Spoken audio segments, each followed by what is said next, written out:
وَيُرِيدُ اللَّهُ أَن يُحِقَّ الْحَقَّ بِكَلِمَاتِهِ وَيَقْطَعَ دَابِرَ الْكَافِرِينَ لِيُحِقَّ الْحَقَّ وَيُبْطِلَ الْبَاطِلَ وَلَوْ كَرِهَ الْمُجْرِمُونَ۔ الانفال آیت 8-9۔ خدا کا یہ ارادہ ہو رہا ہے کہ اپنے کلام سے حق کو ثابت کرے اور کافروں کے عقائد باطلہ کو جڑ سے کاٹ دے اور سچے مذہب کی سچائی اور جھوٹے مذہبوں کا جھوٹ ثابت کر کے دکھلاوے، اگرچہ مجرم لوگ کراہت ہی کریں۔ وَإِذْ يَمْكُرُ بِكَ الَّذِينَ كَفَرُوا لِيُثْبِتُوكَ أَوْ يَقْتُلُوكَ أَوْ يُخْرِجُوكَ وَيَمْكُرُونَ وَيَمْكُرُ اللَّهُ وَاللَّهُ خَيْرُ الْمَاكِرِينَ۔ الانفال 31۔ اور تو وہ وقت یاد کر کہ جب کافر لوگ تیرے قید کرنے یا قتل کرنے یا نکال دینے پر مکر کر کے منصوبے باندھتے تھے اور مکر کر رہے تھے، اور خدا بھی مکر کر رہا تھا، اور خدا سب مکر کرنے والوں سے بہتر ہے۔ وَقَدْ مَكَرُوا مَكْرَهُمْ وَعِندَ اللَّهِ مَكْرُهُمْ وَإِنْ كَانَ مَكْرُهُمْ لِتَزُولَ مِنْهُ الْجِبَالُ فَلَا تَحْسَبَنَّ اللَّهَ مُخْلِفَ وَعْدِهِ رُسُلَهُ إِنَّ اللَّهَ عَزِيزٌ ذُو انتقام۔ ابراہیم 44-48۔ تو جہاں تک ان کا بس چل سکا انہوں نے مکر کیا، اور ان کے سارے مکر خدا کے قبضے میں ہیں، اور اگرچہ ان کے مکر ایسے ہوں کہ جن سے پہاڑ ٹل جائیں، تب بھی یہ گمان مت کر کہ ان سے خدا کے وہ وعدے ٹل جائیں گے کہ جو اس نے اپنے رسول کو دیے ہیں۔ خدا غالب اور بدلہ لینے والا ہے۔ لَرَادُّکَ إِلیٰ مَعَادٍ القصص 86۔ اور تجھے اسی جگہ پھیر لائے گا جہاں سے تو نکالا گیا ہے، یعنی مکہ میں، جس سے کفار نے حضرت کو نکال دیا تھا۔ الا ان نصر اللہ قریب۔ البقرہ 215۔ یاد رکھو خدا کی مدد بہت ہی قریب ہے۔ یا ایھا الذین آمنوا هل ادلکم علی تجارۃ تنجیکم من عذاب علیم تؤمنون باللہ ورسولہ وتجاہدون فی سبیل اللہ باموالکم وانفسکم ذالکم خیر لکم ان کنتم تعلمون یغفر لکم ذنوبکم ویدخلکم جنات تجری من تحتها الانہار ومساکن طیبۃ فی جنات عدن ذالک الفوز العظیم واخری تحبونها نصر من اللہ وفتح قریب۔ الصف آیت 11-14۔ اے وہ لوگو جو ایمان لائے، کیا میں تمہیں ایک ایسی تجارت کی طرف راہبری کروں کہ جو تم کو عذاب علیم سے نجات بخشے؟ خدا اور اس کے رسول پر ایمان لاؤ، اور خدا کی راہ میں اپنے مالوں اور جانوں سے کوشش کرو، یہی تمہارے لیے بہتر ہے۔ اس سے خدا تمہارے گناہوں کو بخشے گا اور ان بہشتوں میں داخل کرے گا جن کے نیچے نہریں بہتی ہیں، اور وہ محل عطا کرے گا کہ جو پاک اور جاویدانی بہشتوں میں ہیں۔ یہی انسان کے لیے سعادت عظمیٰ ہے، اور دوسری یہ ہے جسے تم اسی دنیا میں چاہتے ہو کہ خدا کی طرف سے مدد ہے اور فتح قریب ہے۔ وَلَا تَهِنُوا وَلَا تَحْزَنُوا وَأَنْتُمُ الْأَعْلَوْنَ إِن كُنتُم مُّؤْمِنِينَ۔ آل عمران 140۔ اور سست مت ہو اور غم مت کرو، اور انجام کا غلبہ تم ہی کو ہوگا اگر تم ایمان پر قائم رہو گے۔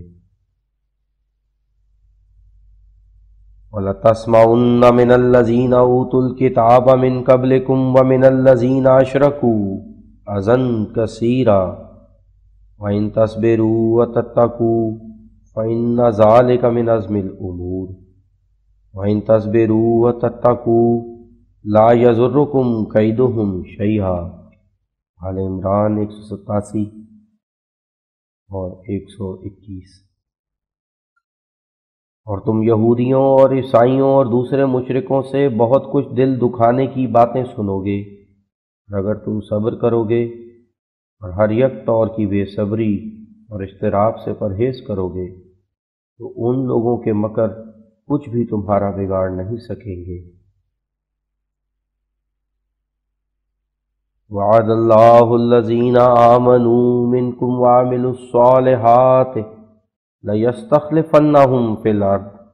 كَمَا اسْتَخْلَفَ الَّذِينَ مِنْ قَبْلِهِمْ وَلَيُمَكِّنَنَّ لَهُمْ دِينَهُمُ الَّذِي ارْتَضَىٰ لَهُمْ وَلَيُبَدِّلَنَّهُمْ مِنْ بَعْدِ خَوْفِهِمْ أَمْنًا يَعْبُدُونَنِي لَا يُشْرِكُونَ بِي شَيْئًا۔ النور آیت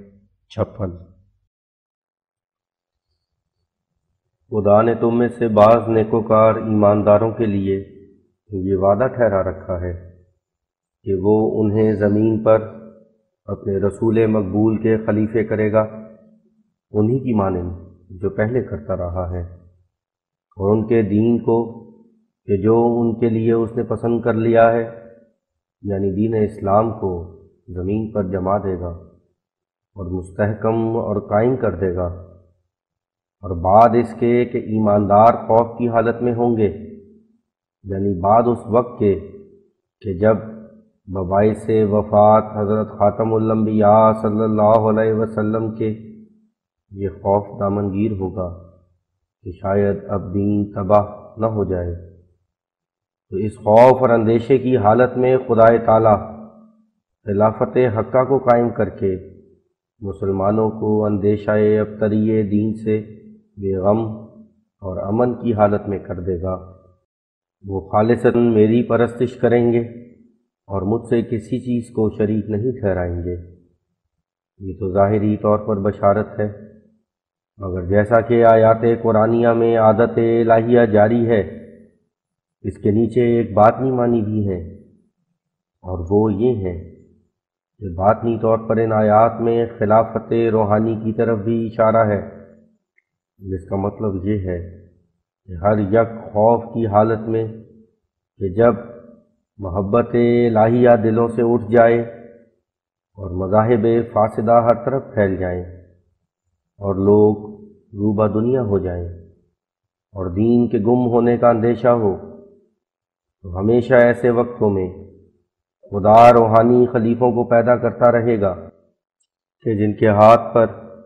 روحانی طور پر نصرت اور فتح دین کی ظاہر ہو، اور حق کی عزت اور باطل کی ذلت ہو، ہمیشہ دین اپنی اصلی تازگی پر عود کرتا رہے اور ایماندار ضلالت کے پھیل جانے اور دین کے مفقود ہو جانے کے اندیشے سے امن کی حالت میں آ جائیں۔ پھر بعد اس کے فرمایا کہ ایک گروہ نے عیسائیوں اور یہودیوں میں سے یہ چاہا ہے کہ کسی طرح تم کو گمراہ کریں، اور وہ تم کو تو کیا گمراہ کریں گے، خود اپنے ہی نفسوں کو گمراہ کر رہے ہیں اور اپنی غلطی پر انہیں شعور نہیں۔ وَيُحِبُّونَ أَن يُحْمَدُوا بِمَا لَمْ يَفْعَلُوا فَلَا تَحْسَبَنَّهُمْ بِمَفَازَةٍ مِّنَ الْعَذَابِ وَلَهُمْ عَذَابٌ أَلِيمٌ۔ آل عمران آیت 189۔ اور چاہتے ہیں کہ ان کاموں کے ساتھ تعریف کیے جائیں جن کو وہ کرتے نہیں، تو تو یہ گمان مت کر کہ یہ لوگ عذاب سے بچ جائیں گے، ان کے لیے ایک دردناک عذاب مقرر ہے۔ وَمَنْ أَظْلَمُ مِمَّن مَّنَعَ مَسَاجِدَ اللَّهِ أَن يُذْكَرَ فِيهَا اسْمُهُ وَسَعَىٰ فِي خَرَابِهَا أُولَٰئِكَ مَا كَانَ لَهُمْ أَن يَدْخُلُوهَا إِلَّا خَائِفِينَ لَهُمْ فِي الدُّنْيَا خِزْيٌ وَلَهُمْ فِي الْآخِرَةِ عَذَابٌ عَظِيمٌ۔ سورہ البقرہ آیت 115۔ اور اس سے اور کون ظالم تر ہے کہ جو خدا کی مسجدوں کو اس بات سے روکے کہ ان میں ذکر الہی کیا جائے اور مسجدوں کے خراب اور منہدم کرنے میں کوشش کرے۔ یہ عیسائیوں کی بد چلنی اور مفسدانہ حرکت کا حال بتلایا ہے، جنہوں نے بیت المقدس کا کچھ پاس نہ کیا اور اسے متکبرانہ جوش میں آ کر منہدم کیا۔ اور بعد اس آیت کے فرمایا کہ جن عیسائیوں نے ایسی شوخی کی ان کو دنیا میں رسوائی درپیش ہے اور آخرت میں عذاب عظیم۔ وَلَقَدْ كَتَبْنَا فِي الزَّبُورِ مِن بَعْدِ الذِّكْرِ أَنَّ الْأَرْضَ يَرِثُهَا عِبَادِيَ الصَّالِحُونَ، سورہ الانبیاء آیت 106۔ ہم نے زبور میں ذکر کے بعد لکھا ہے کہ جو نیک لوگ ہیں وہی زمین کے وارث ہوں گے، یعنی ارض شام کے۔ زبور 37۔ قل اللہم مالک الملک تؤتی الملک من تشاء وتنزع الملک ممن تشاء وتعز من تشاء وتذل من تشاء بیدک الخیر انک علی کل شیء قدیر، سورہ آل عمران آیت نمبر 27۔ کہہ اے بار خدایا، اے مالک الملک، تو جسے چاہتا ہے ملک دیتا ہے اور جس سے چاہتا ہے ملک چھین لیتا ہے، تو جسے چاہتا ہے عزت دیتا ہے اور جسے چاہتا ہے ذلت دیتا ہے۔ ہر یک خیر کہ جس کا انسان طالب ہے تیرے ہی ہاتھ میں ہے، تو ہر یک چیز پر قادر ہے۔ قل ما یعبأ بکم ربی لولا دعاؤکم فقد کذبتم فسوف یکون لزاما، سورہ الفرقان آیت نمبر 27۔ کافروں کو کہہ کہ اگر تم خدا کی بندگی نہ کرو تو وہ تمہاری پرواہ کیا رکھتا ہے، تو تم نے بجائے اطاعت اور بندگی کے جھٹلانا اختیار کیا، تو ان قریب اس کی سزا تم پر وارد ہونے والی ہے۔ وَاعْلَمُوا أَنَّكُمْ غَيْرُ مُعْجِزِ اللَّهِ وَأَنَّ اللَّهَ مُخْزِي الْكَافِرِينَ، سورہ التوبہ آیت نمبر 2۔ اور تم یقیناً جانو کہ تم خدا کو اس کے کاموں میں کبھی عاجز نہیں کر سکتے اور خدا تمہیں رسوا کرے گا۔ أُذِنَ لِلَّذِينَ يُقَاتَلُونَ بِأَنَّهُمْ ظُلِمُوا وَإِنَّ اللَّهَ عَلَى نَصْرِهِمْ لَقَدِيرٌ، سورہ الحج آیت نمبر 40۔ وہ لوگ کہ جو تمہارے ناحق کے جنگوں اور قتل کے ارادوں سے ظلم رسیدہ ہیں، ان کی نسبت مدد دینے کا حکم ہو چکا ہے اور خدا ان کی مدد پر قادر ہے۔ هو الذی بعث فی الأمیین رسولا منہم یتلو علیہم آیاتہ ویزکیہم ویعلمہم الکتاب والحکمہ وَإِن كَانُوا مِن قَبْلُ لَفِي ضَلَالٍ مُبِينٍ وَآخَرِينَ مِنْهُمْ لَمَّا يَلْحَقُوا بِهِمْ وَهُوَ الْعَزِيزُ الْحَكِيمُ، سورہ الجمعہ آیت نمبر 3-4۔ وہ خدا وہ کریم و رحیم ہے جس نے امیوں میں انہی میں سے ایک ایسا کامل رسول بھیجا ہے کہ جو باوجود امی ہونے کے خدا کی آیات ان پر پڑھتا ہے اور انہیں پاک کرتا ہے اور کتاب اور حکمت سکھلاتا ہے، اگرچہ وہ لوگ اس نبی کے ظہور سے پہلے سری گمراہی میں پھنسے ہوئے تھے، اور ان کے گروہ میں سے اور ملکوں کے لوگ بھی ہیں جن کا اسلام میں داخل ہونا ابتدا سے قرار پا چکا ہے اور ابھی وہ مسلمانوں سے نہیں ملے، اور خدا غالب اور حکیم ہے جس کا فعل حکمت سے خالی نہیں، یعنی جب وہ وقت آ پہنچے گا کہ جو خدا نے اپنی حکمت کاملہ کے لحاظ سے دوسرے ملکوں کے مسلمان ہونے کے لیے مقرر کر رکھا ہے، تب وہ لوگ دین اسلام میں داخل ہوں گے۔ یا ایھا الذین آمنوا من یرتد منکم عن دینہ فسوف یأتی اللہ بقوم یحبہم ویحبونہ اذلۃ علی المؤمنین اعزۃ علی الکافرین۔ سورہ المائدہ آیت 55۔ ہے ایمان لانے والو، اگر کوئی تم میں سے دین اسلام کو چھوڑ دے گا تو خدا اس کے عوض میں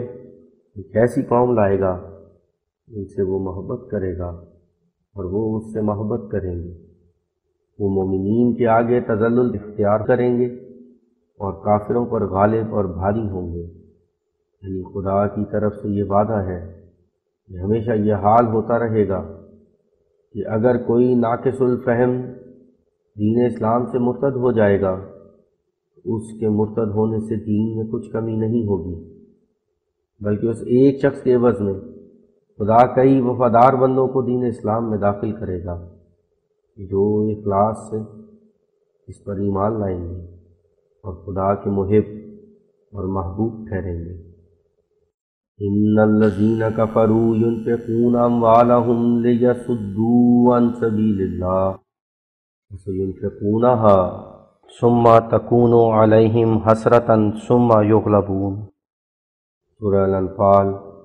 آیت نمبر 37۔ اور وہ تمام کافر کہ جو دین اسلام کے روکنے اور بند کرنے کے لیے اپنے مالوں کو خرچ کر رہے ہیں، جہاں تک ان کا بس چلے گا خرچ کریں گے، اور آخر کار وہ تمام خرچ ان کے لیے تعسف اور حسرت کا موجب ہوگا اور پھر مغلوب ہو جائیں گے۔ وعدکم اللہ مغانم کثیرۃ تأخذونها عجل لکم هذه وکف ایدی الناس عنکم ولتکون آیۃ للمؤمنین۔ سورہ الفتح آیت 21۔ خدا نے تم کو بہت سے ملکوں کی غنیمتوں کا عطا کرنا وعدہ کیا تھا، تو ان میں سے ایک پہلا امر یہ ہوا کہ خدا نے یہودیوں کے قلعے ماں تمام مال و اسباب تم کو دے دیے اور مخالفوں کے شر سے تم کو امن بخشا تا مومنین کے لیے ایک نشان ہو۔ وَأُخْرَىٰ لَمْ تَقْدِرُوا عَلَيْهَا قَدْ أَحَاطَ اللَّهُ بِهَا وَكَانَ اللَّهُ عَلَىٰ كُلِّ شَيْءٍ قَدِيرًا۔ سورہ الفتح آیت 22۔ اور خدا تم کو دوسرے ملک بھی یعنی فارس اور روم وغیرہ عطا کرے گا، تمہاری طاقت ان پر قبضہ کرنے سے عاجز ہے، اور خدا کی طاقتیں ان پر محیط ہو رہی ہیں، اور خدا ہر یک چیز پر قادر ہے، یہاں تک تو وہ پیشین گوئیاں ہیں جن میں ظاہری بشارتیں ہیں۔ پھر بعد اس کے باطنی بشارتوں کی طرف اشارہ فرما کر کہا، ان الذین کفروا وظلموا لم یکن اللہ لیغفر لهم ولا لیہدیہم طریقا الا طریق جہنم خالدین فیہا ابدا۔ سورہ النساء آیت 169-170۔ کافر اور مشرک کہ جو شرک اور کفر پر مریں ان کے گناہ نہیں بخشے جائیں گے، اور خدا ان کو ان کے کفر کی حالت میں اپنی معرفت کا راہ نہیں دکھلائے گا، ہاں جہنم کا راہ دکھلائے گا، اس میں وہ ہمیشہ رہیں گے۔ والذین آمنوا باللہ ورسلہ اولئک ھم الصدیقون والشہداء عند ربہم لہم اجرہم ونورہم۔ سورہ الحدید آیت نمبر 20۔ اور جو لوگ خدا اور اس کے رسول پر ایمان لائے وہی ہیں کہ جو خدا کے نزدیک صدیق ہیں، ان کے لیے اجر ہوگا، ان کے لیے نور ہوگا۔ لہم البشریٰ فی الحیات الدنیا وفی الآخرہ لا تبدیل لکلمات اللہ ذالک ھو الفوز العظیم۔ سورہ یونس آیت 65۔ ان کو اسی زندگی میں بشارتیں ملیں گی یعنی وہ خدا سے نور الہام کا پائیں گے اور بشارتیں سنیں گے جن میں ان کی بہتری اور مدح اور ثنا ہوگی، اور خدا ان کی سچائیوں کو روشن کرے گا۔ خدا نے جو جو وعدہ کیا ہے وہ سب پورا ہوگا، اور کسی نوع کی تبدیل واقعہ نہیں ہوگی۔ یہی سعادت عظمیٰ ہے جو ان لوگوں کو ملتی ہے کہ جو محمد مصطفیٰ صلی اللہ علیہ وسلم پر ایمان لائے۔ ان اللہ وملائکتہ یصلون علی النبی یا ایھا الذین آمنوا صلوا علیہ وسلموا تسلیما۔ ان الذین یؤذون اللہ ورسولہ لعنہم اللہ فی الدنیا والآخرۃ اعد لہم عذابا مہینا۔ سورہ الاحزاب آیت 57-58۔ خدا اور اس کے سارے فرشتے اس نبی کریم پر درود بھیجتے ہیں۔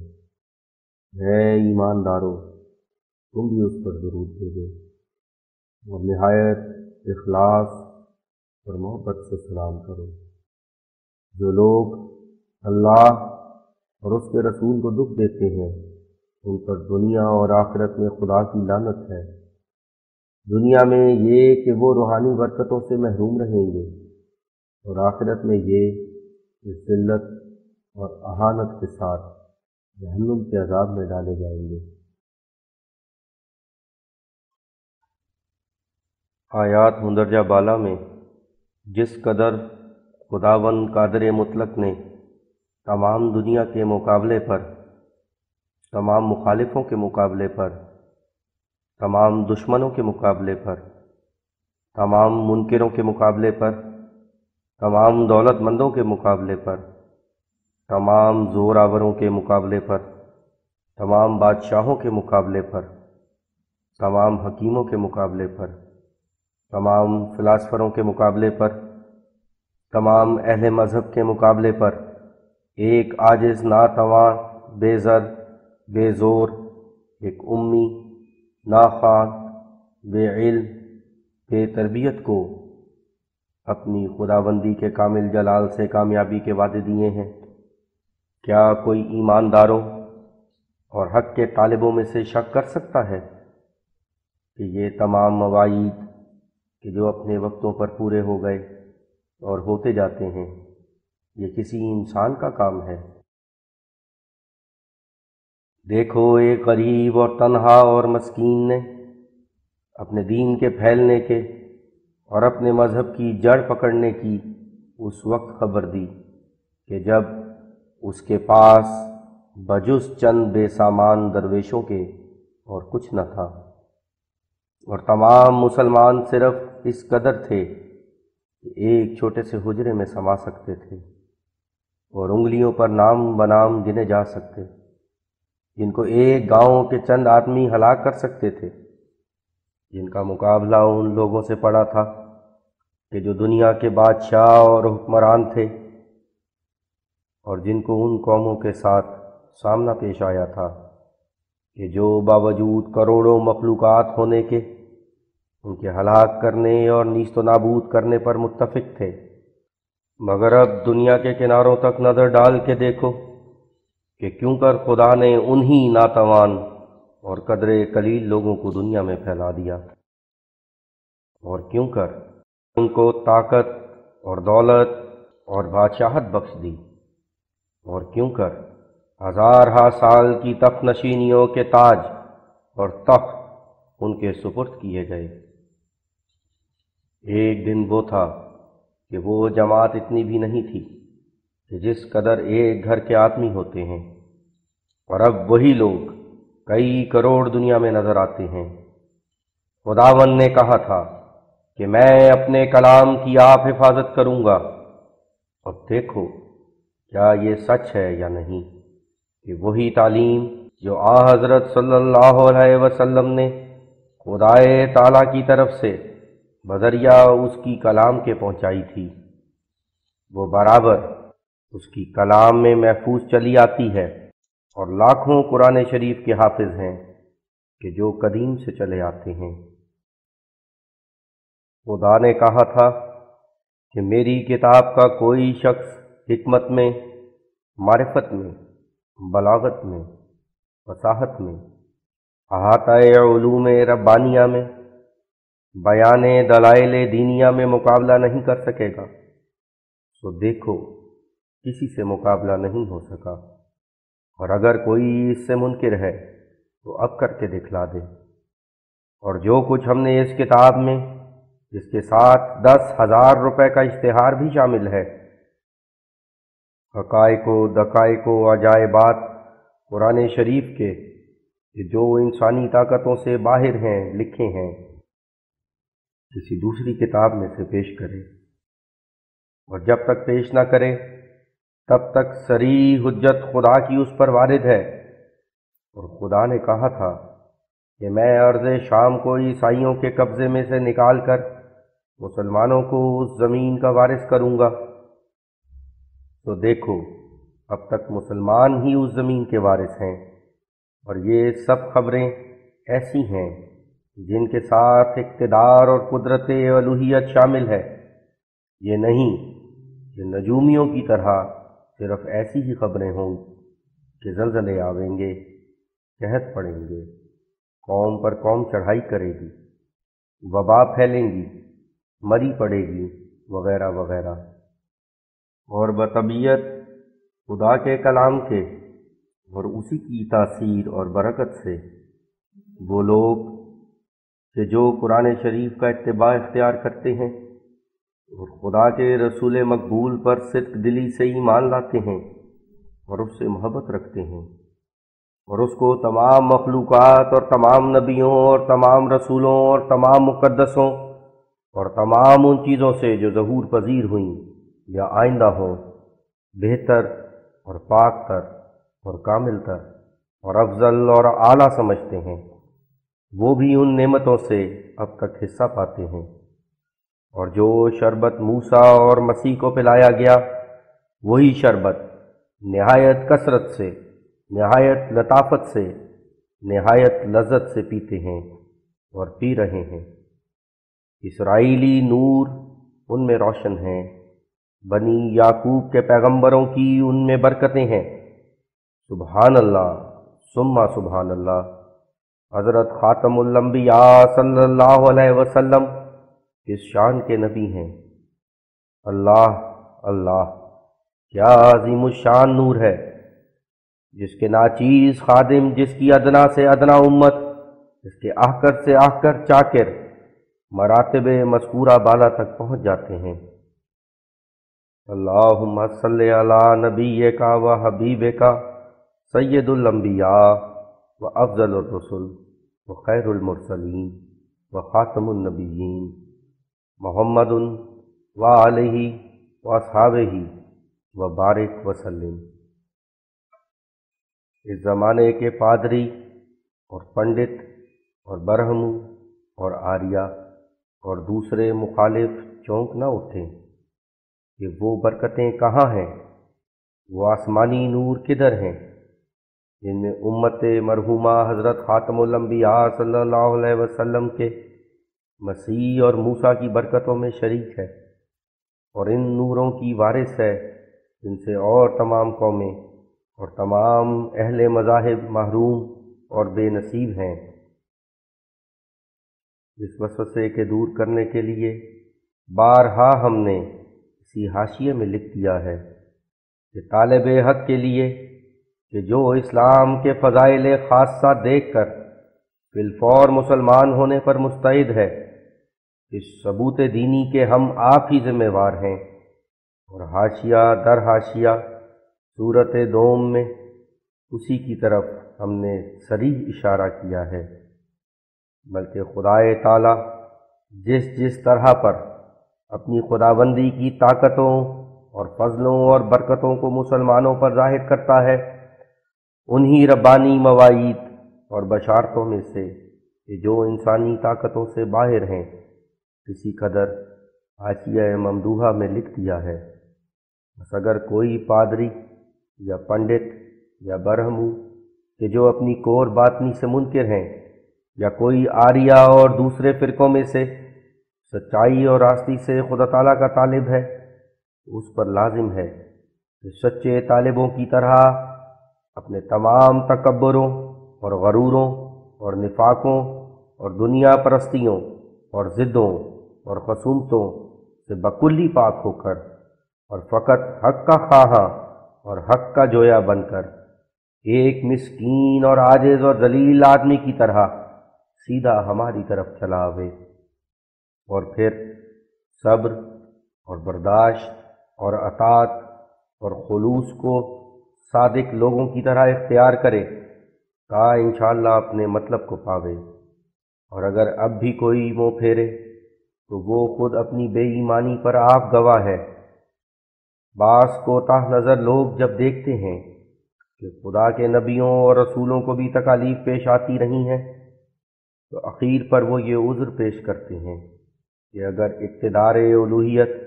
کہ جو الہامی خبروں کا نشان سمجھا گیا ہے نبیوں کے شامل حال ہوتا تو ان کو تکلیفیں کیوں پیش آتی اور کیوں سب سے زیادہ مصیبتیں انہی پر پڑتی۔ لیکن یہ وسوسہ بالکل بے اصل ہے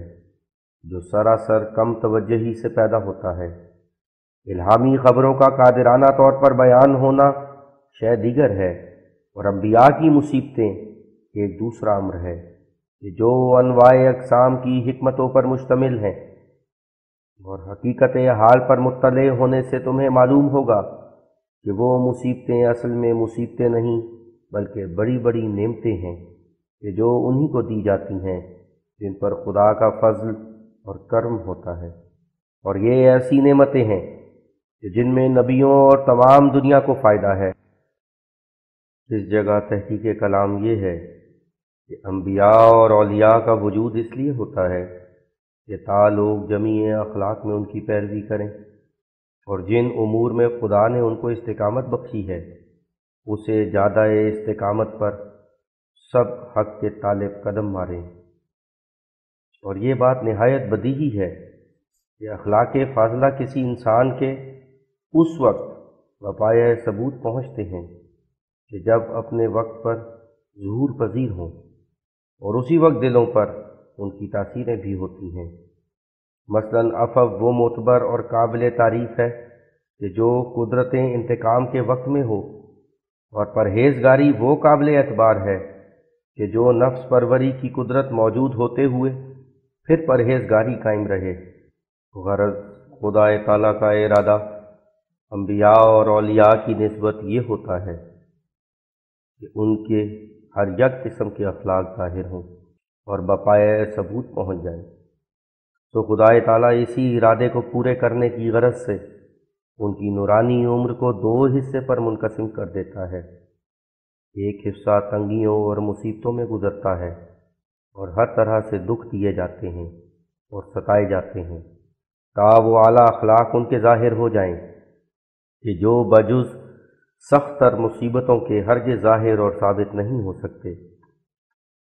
اگر ان پر وہ سخت تر مصیبتیں نازل نہ ہوں تو یہ کیوں کر ثابت ہو کہ وہ ایک ایسی قوم ہے کہ مصیبتوں کے پڑنے سے اپنے مولا سے بے وفائی نہیں کرتے بلکہ اور بھی آگے قدم بڑھاتے ہیں، اور خداوند کریم کا شکر کرتے ہیں کہ اس نے سب کو چھوڑ کر انہی پر نظر عنایت کی اور انہی کو اس لائق سمجھا کہ اس کے لیے اور اس کی راہ میں ستائے جائیں۔ تو خدا تعالیٰ ان پر مصیبتیں نازل کرتا ہے تا ان کا صبر، ان کا صدق قدم، ان کی مردی، ان کی استقامت، ان کی وفاداری، ان کی فتوت شیاری لوگوں پر ظاہر کر کے الاستقامت و فوق الکرامہ کا مصداق ان کو ٹھہرا دیں، کیونکہ کامل صبر بجز کامل مصیبتوں کے ظاہر نہیں ہو سکتا، اور اعلیٰ درجے کی استقامت اور ثابت قدمی بجز اعلیٰ درجے کے زلزلے کے معلوم نہیں ہو سکتی۔ اور یہ مصائب حقیقت میں انبیاء اور اولیاء کے لیے روحانی نعمتیں ہیں جن سے دنیا میں ان کے اخلاق فاضلہ جن میں وہ بے مثل و مانند ہیں ظاہر ہوتے ہیں، اور آخرت میں ان کے درجات کی ترقی ہوتی ہے۔ اگر خدا ان پر یہ مصیبتیں نازل نہ کرتا تو یہ نعمتیں بھی ان کو حاصل نہ ہوتی اور نہ عوام پر ان کے شمائل حسنہ کما حق کو کھلتے، بلکہ دوسرے لوگوں کی طرح اور ان کے مساوی ٹھہرتے،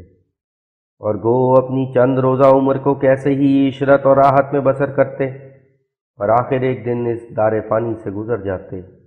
اور اس صورت میں نہ وہ عیش اور عشرت ان کی باقی رہتی، نہ آخرت کے درجات عالیہ حاصل ہوتے، نہ دنیا میں ان کی وہ فتوت اور جوان مردی اور وفاداری اور شجاعت شہرائے آفاق ہوتی جس سے وہ ایسے ارجمند ٹھہرے جن کا کوئی مانند نہیں، اور ایسے یگانہ ٹھہرے جن کا کوئی ہم جنس نہیں، اور ایسے فرد الفرد ٹھہرے جن کا کوئی ثانی نہیں، اور ایسے غیب الغیب ٹھہرے جن تک کسی ادراک کی رسائی نہیں، اور ایسے کامل اور بہادر ٹھہرے کہ گویا ہزارہا شیر ایک قالب میں ہیں اور ہزارہا پلنگ ایک بدن میں، جن کی قوت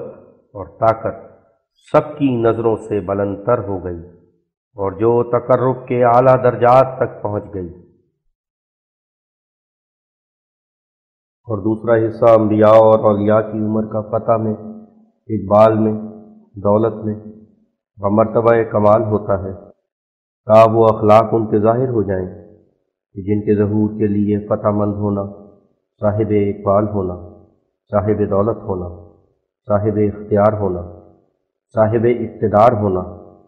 صاحب طاقت ہونا ضروری ہے، کیونکہ اپنے دکھ دینے والوں کے گناہ بخشنا اور اپنے ستانے والوں سے درگزر کرنا اور اپنے دشمنوں سے پیار کرنا اور اپنے بد اندیشوں کی خیر خواہی بجا لانا، دولت سے دل نہ لگانا، دولت سے مغرور نہ ہونا، دولت مندی میں امساک اور بخل اختیار نہ کرنا، اور کرم اور جود اور بخشش کا دروازہ کھولنا، اور دولت کو ذریعہ نفس پروری نہ ٹھہرانا، اور حکومت کو آلہ ظلم و تعدی نہ بنانا، یہ سب اخلاق ایسے ہیں کہ جن کے ثبوت کے لیے صاحب دولت اور صاحب طاقت ہونا شرط ہے، اور اسی وقت بپایہ ثبوت پہنچتے ہیں کہ جب انسان کے لیے دولت اور اقتدار دونوں میسر ہوں۔ بس چونکہ بجز زمانہ مصیبت و ادبار و زمانہ دولت و اقتدار یہ دونوں قسم کے اخلاق ظاہر نہیں ہو سکتے، اس لیے حکمت کاملہ اس دین نے تقاضا کیا انبیاء اور اولیاء کو ان دونوں طور کی حالتوں سے کہ جو ہزارہا نعمتوں پر مشتمل ہیں متمتع کرے، لیکن ان دونوں حالتوں کا زمانہ وقوع ہر یک کے لیے ایک ترتیب پر نہیں ہوتا، بلکہ حکمت الہیہ بعض کے لیے زمانہ امن و آسائش پہلے حصہ عمر میں میسر کر دیتی ہے، اور زمانہ تکالیف پیچھے سے، اور بعض پر پہلے وقتوں میں تکالیف وارد ہوتی ہیں اور پھر آخر کار نصرت الہی شامل ہو جاتی ہے، اور بعض میں یہ دونوں حالتیں مخفی ہوتی ہیں اور بعض میں کامل درجے پر ظہور و بروز پکڑتی ہیں، اور اس بارے میں سب سے اول قدم حضرت خاتم الرسل محمد مصطفیٰ صلی اللہ علیہ وسلم کا ہے، کیونکہ حضرت صلی اللہ علیہ وسلم پر کمال وضاحت سے یہ دونوں حالتیں وارد ہو گئیں اور ایسی ترتیب سے آئیں کہ جس سے تمام اخلاق فاضلہ یا حضرت صلی اللہ علیہ وسلم مثل آفتاب کے روشن ہو گئے، اور مضمون انک لعلی خلق عظیم القلم 5 کا بقایا ثابت پہنچ گیا، اور حضرت صلی اللہ علیہ وسلم کے اخلاق کا دونوں طور پر علی وجہ الکمال ثابت ہونا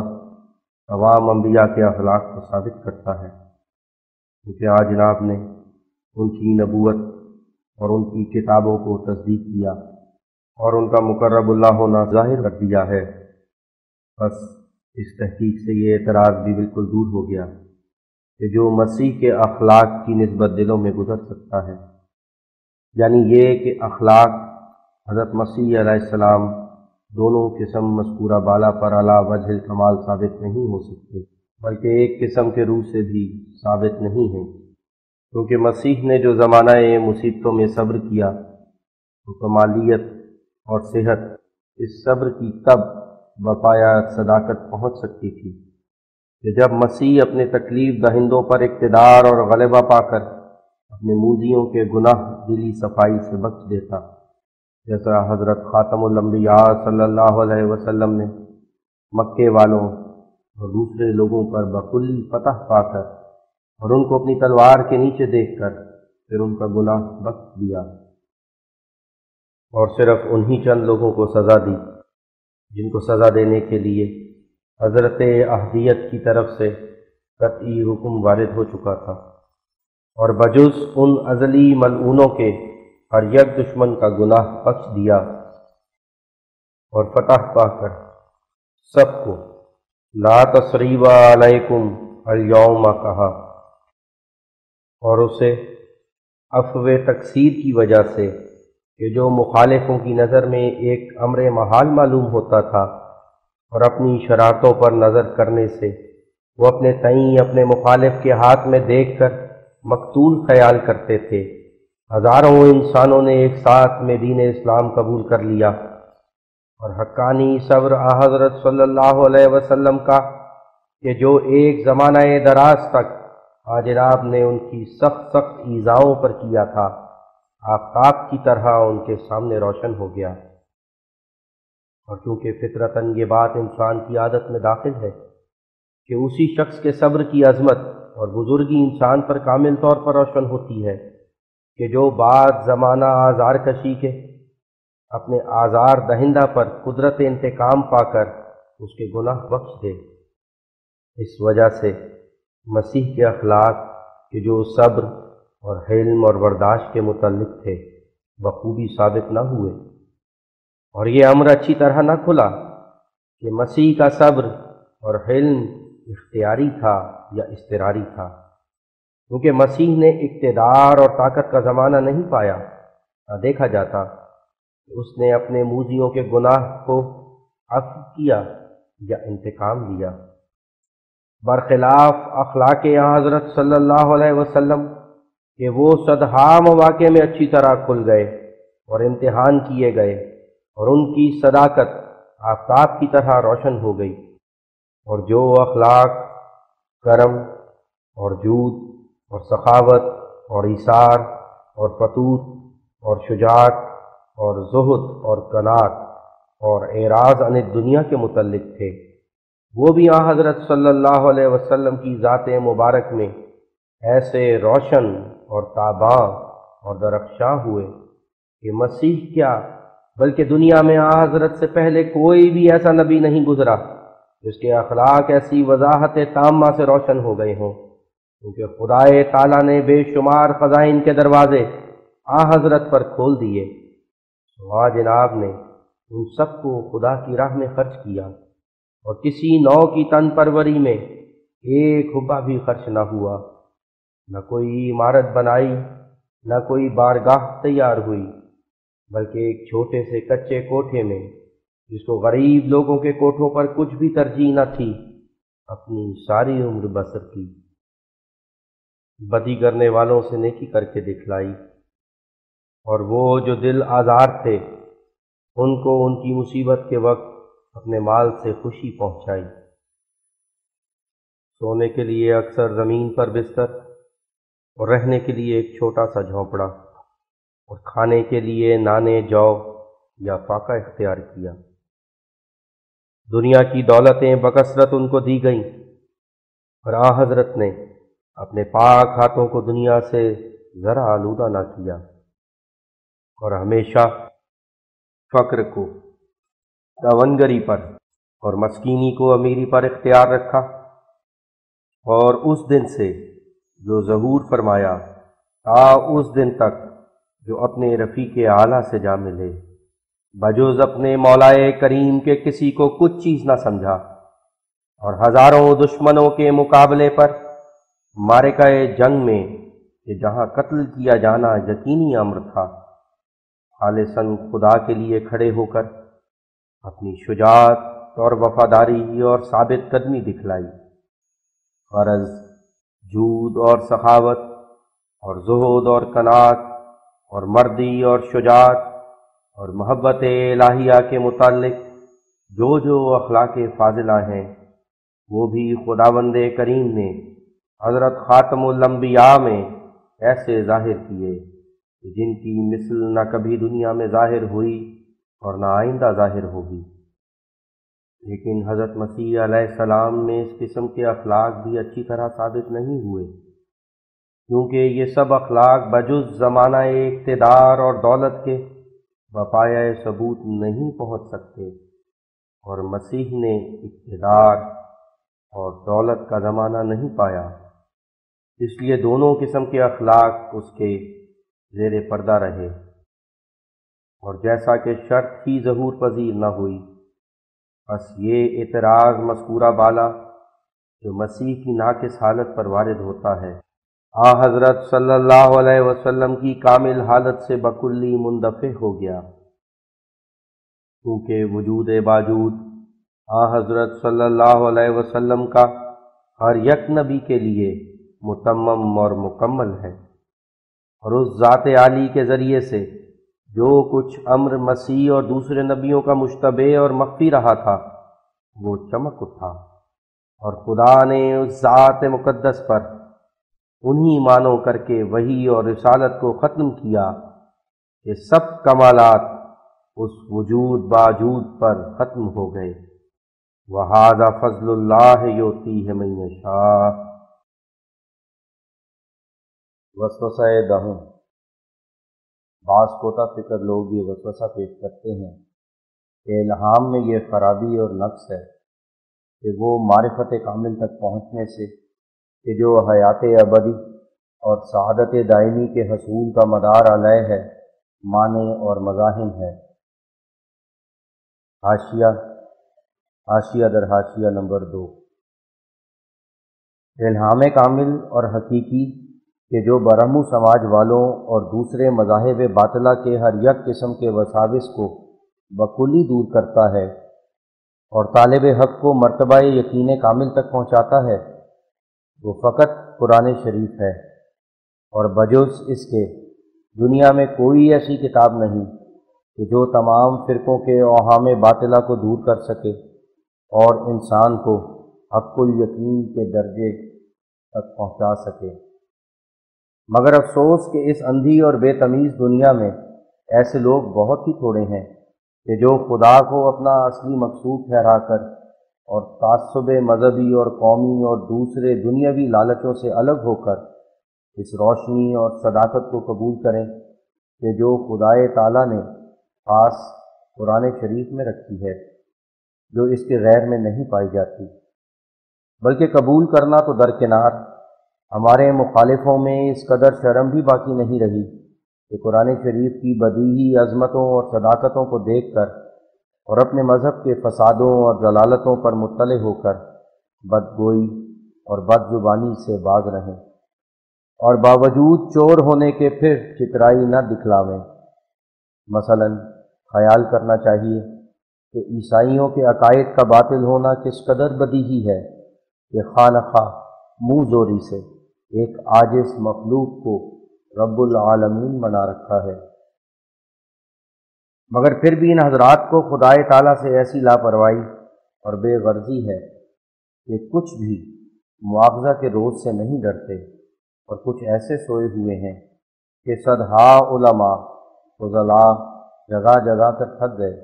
لیکن ان کی آنکھ نہیں کھلتی، اور ہمیشہ دنیا پرستی اور کم توجہی کی وجہ سے اس تصور باطل میں گرفتار ہیں کہ گویا انجیلی تعلیم قرآنی تعلیم سے کامل اور بہتر ہے۔ چنانچہ ابھی ایک پادری صاحب نے 3 مارچ 1882 کے پرچہ نور افشاں میں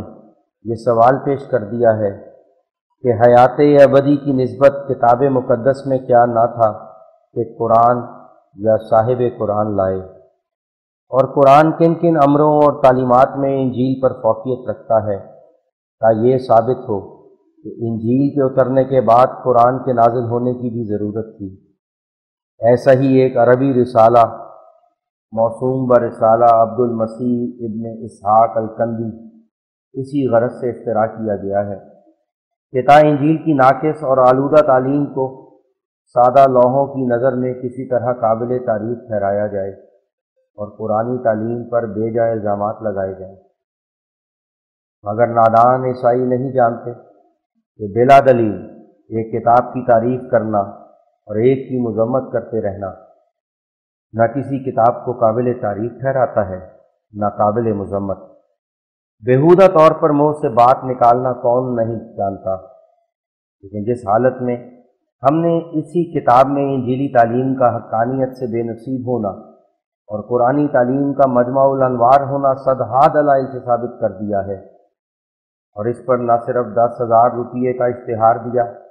بلکہ ہمارا خداوند کریم کہ جو دلوں کے پوشیدہ بھیدوں کو خوب جانتا ہے اس بات پر گواہ ہے کہ اگر کوئی شخص ایک ذرہ کا 1000واں حصہ بھی قرآن شریف کی تعلیم میں کچھ نقص نکال سکے یا بمقابلہ اس کے اپنی کسی کتاب کی ایک ذرہ بھر کوئی ایسی خوبی ثابت کر سکے کہ جو قرآنی تعلیم کے برخلاف ہو اور اس سے بہتر ہو، تو ہم سزائے موت بھی قبول کرنے کو تیار ہیں۔ اب منصفو نظر کرو اور خدا کے واسطے ذرا دل کو صاف کر کے سوچو کہ ہمارے مخالفوں کی ایمانداری اور خدا ترسی کس قسم کی ہے کہ باوجود لاجواب رہنے کے پھر بھی فضول گوئی سے باز نہیں آتے۔ آؤ عیسائیو ادھر آؤ، نور حق دیکھو، راہ حق پاؤ، جس قدر خوبیاں ہیں فرقہ میں کہیں انجیل میں تو دکھلاؤ۔ سر پہ خالق ہے اس کو یاد کرو، یوں ہی مخلوق کو نہ بہکاؤ۔ کب تلک جھوٹ سے کرو گے پیار، کچھ تو سچ کو بھی کام فرماؤ۔ کچھ تو خوف خدا کرو لوگو، کچھ تو لوگو خدا سے شرماؤ۔ عیش دنیا صدا نہیں پیارو، اس جہاں کو بقا نہیں پیارو۔ یہ تو رہنے کی جا نہیں پیارو، کوئی اس میں رہا نہیں پیارو۔ اس خرابہ میں کیوں لگاؤ دل، ہاتھ سے اپنے کیوں جلاؤ دل۔ کیوں نہیں تم کو دین حق کا خیال، ہائے 100 اٹھے ہیں دل میں ابال۔ کیوں نہیں دیکھتے طریق ثواب، اس بلا کا پڑا ہے دل پہ حجاب۔ اس قدر کیوں ہے کین و استکبار، کیوں خدا یاد سے گیا یک بار۔ تم نے حق کو بھلا دیا ہے ہاتھ، دل کو پتھر بنا دیا ہے ہاتھ۔ اے عزیزو سنو کہ بے قرآن حق کو ملتا نہیں کبھی انسان۔ جس کو اس نور کی خبر ہی نہیں، ان پہ اس یار کی نظر ہی نہیں۔ ہے یہ فرقہ میں ایک عجیب اثر کہ بناتا ہے عاشق دلبر۔ جس کا ہے نام قادر اکبر، اس کی ہستی سے دی ہے پختہ خبر۔ کوئے دلبر میں کھینچ لاتا ہے، پھر تو کیا کیا نشان دکھاتا ہے۔ دل میں ہر وقت نور بھرتا ہے، سینے کو خوب صاف کرتا ہے۔ اس کے اوصاف کیا کروں میں بیاں، وہ تو دیتا ہے جاں کو ادراک جاں۔ وہ تو چمکا ہے نیر اکبر، اس سے انکار ہو سکے کیوں کر۔ وہ ہمیں دل ستاں تلک لایا، اس کے پانے سے یار کو پایا۔ بحر حکمت ہے وہ کلام تمام، عشق حق کا پلا رہا ہے جام۔ بات جب اس کی یاد آتی ہے، یاد سے ساری خلق جاتی ہے۔ سینے میں نقش حق جماتی ہے، دل سے غیر خدا اٹھاتی ہے۔ درد مندوں کی ہے دوا وہی ایک، ہے خدا سے خدا نما وہی ایک۔ ہم نے پایا پورے خدا وہی ایک، ہم نے دیکھا ہے دل ربا وہی ایک۔ اس کے منکر جو بات کہتے ہیں، یوں ہی ایک واہیات کہتے ہیں۔ بات جب ہو کہ میرے پاس آویں، میرے منہ پر وہ بات کہہ جاویں۔ مجھ سے اس دل ستاں کا حال سنیں، مجھ سے وہ صورت و جمال سنیں۔ آنکھ پھوٹی تو خیر کان سہی، نہ سہی یوں ہی امتحان سہی۔ اور چونکہ نور افشاں کے صاحب راکم نے اپنے سوال کے جواب کے لیے مجھ کو بھی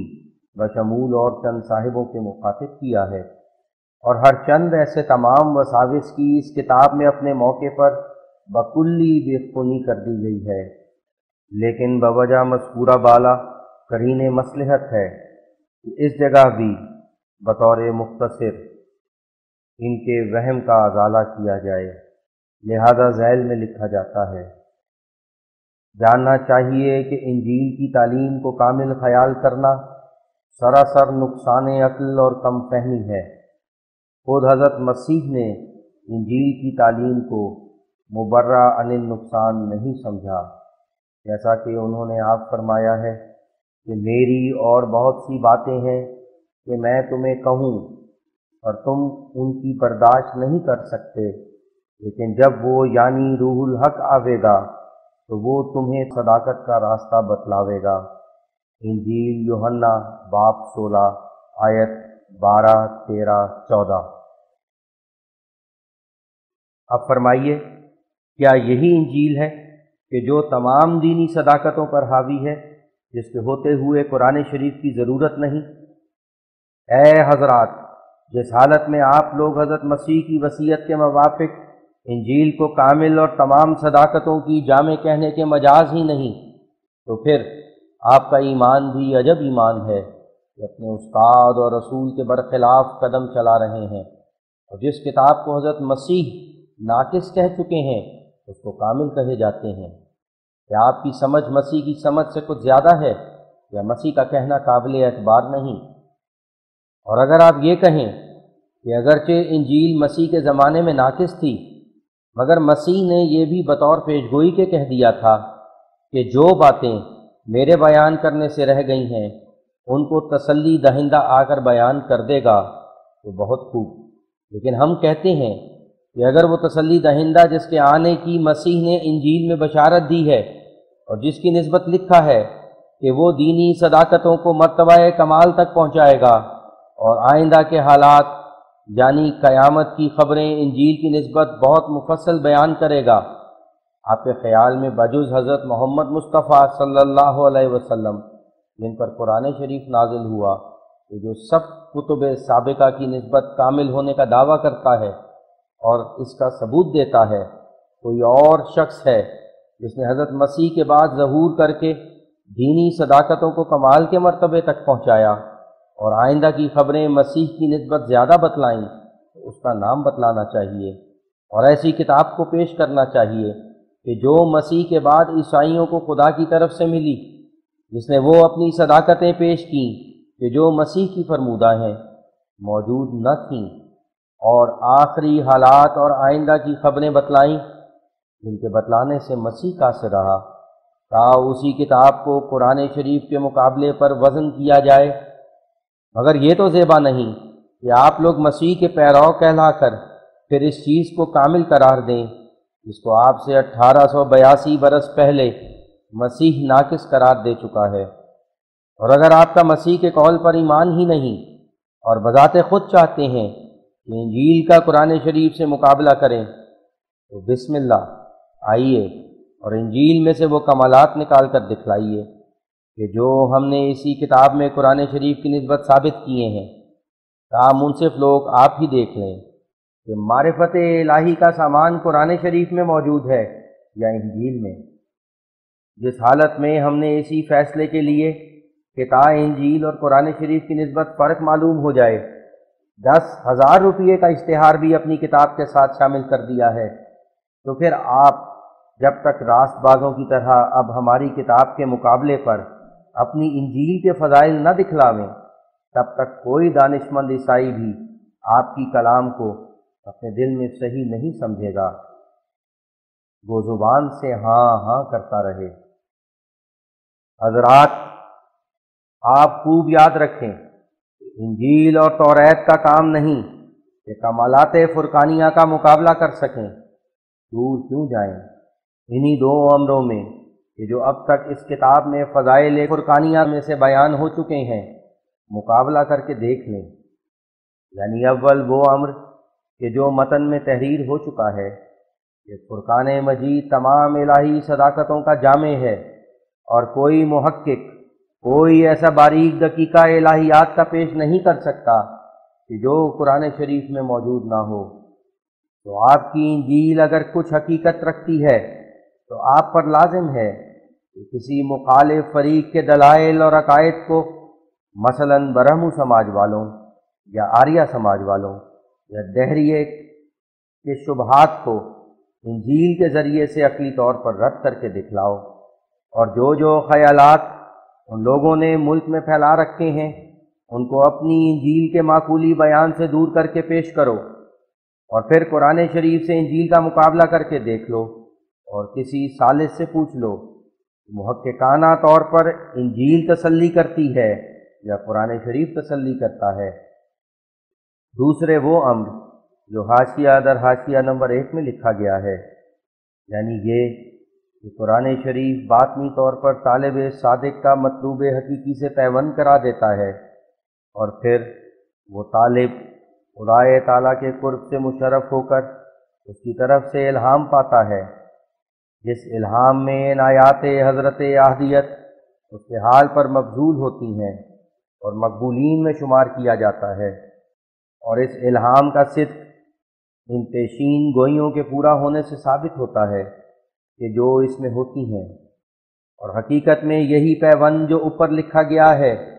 حیات ابدی کی حقیقت ہے، کیونکہ زندہ سے پیوند زندگی کا موجب ہے، اور جس کتاب کی مطابقت سے اس پیوند کے آثار ظاہر ہو جائیں اس کتاب کی سچائی ظاہر بلکہ اظہر من الشمس ہے، کیونکہ اس میں صرف باتیں ہی باتیں نہیں بلکہ اس نے مطلب تک پہنچا دیا ہے۔ تو اب ہم حضرات عیسائیوں سے پوچھتے ہیں کہ اگر آپ کی انجیلی تعلیم راست اور درست اور خدا کی طرف سے ہے تو بمقابلہ قرآن شریف کی روحانی تاثیروں کے جن کا ہم نے ثبوت دے دیا ہے، انجیل کی روحانی تاثیریں بھی دکھلائیے، اور جو کچھ خدا نے مسلمانوں پر ببرکت مطابعت قرآن شریف اور باجمن اتباع حضرت محمد مصطفیٰ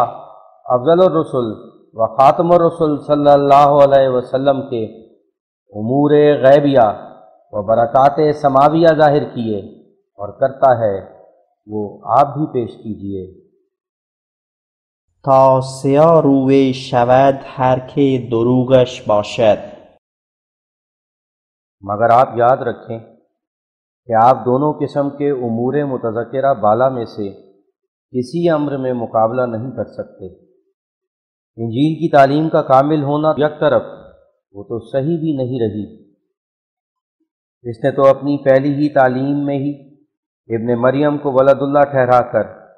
اول الدنی دردی دکھلا دیا۔ رہی توریت کی تعلیم سو وہ بھی محرف اور ناقص ہونے کی وجہ سے ایک موم کا ناک ہو رہی ہے، جس کو عیسائی اپنے طور پر اور یہودی اپنے طور پر بنا رہے ہیں۔ اگر توریت میں الہیات اور عالم معاد کے بارے میں وہ تفصیلات ہوتی کہ جو قرآن شریف میں ہیں تو عیسائیوں اور یہودیوں میں اتنے جھگڑے کیوں پڑتے؟ سچ تو یہ ہے کہ جس قدر سورہ اخلاص کی ایک سطر میں مضمون توحید بھرا ہوا ہے وہ تمام توریت بلکہ ساری بائبل میں نہیں پایا جاتا، اور اگر ہے تو کوئی عیسائی ہمارے سامنے پیش کرے۔ پھر جس حالت میں توریت میں بلکہ تمام بائبل میں صحت اور صفائی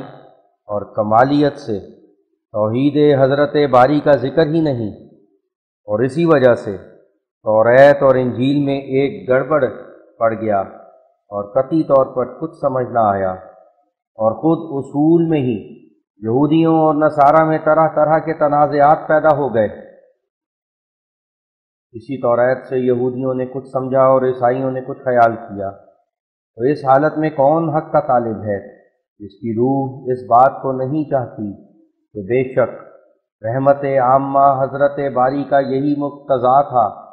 کہ وہ ان گمگشتہ فرقوں کے تنازعات کا آپ فیصلہ کرتا اور خطا کار کو اس کی خطا کاری پر متنبہ فرماتا۔ بس سمجھنا چاہیے کہ قرآن شریف کے نزول کی یہی ضرورت تھی کہ تا وہ اختلافات کو دور کرے اور جن صداقتوں کے ظاہر ہونے کا بباعث انتشار خیالات فاسدہ کے وقت آ گیا تھا، ان صداقتوں کو ظاہر کر دے اور علم دین کو مرتبہ کمال تک پہنچا دے۔ تو اس پاک کلام نے نزول فرما کر ان سب مراتب کو پورا کیا اور سب بگاڑوں کو درست فرمایا اور تعلیم کو اپنے حقیقی کمال تک پہنچایا۔ نہ دانت کے عوض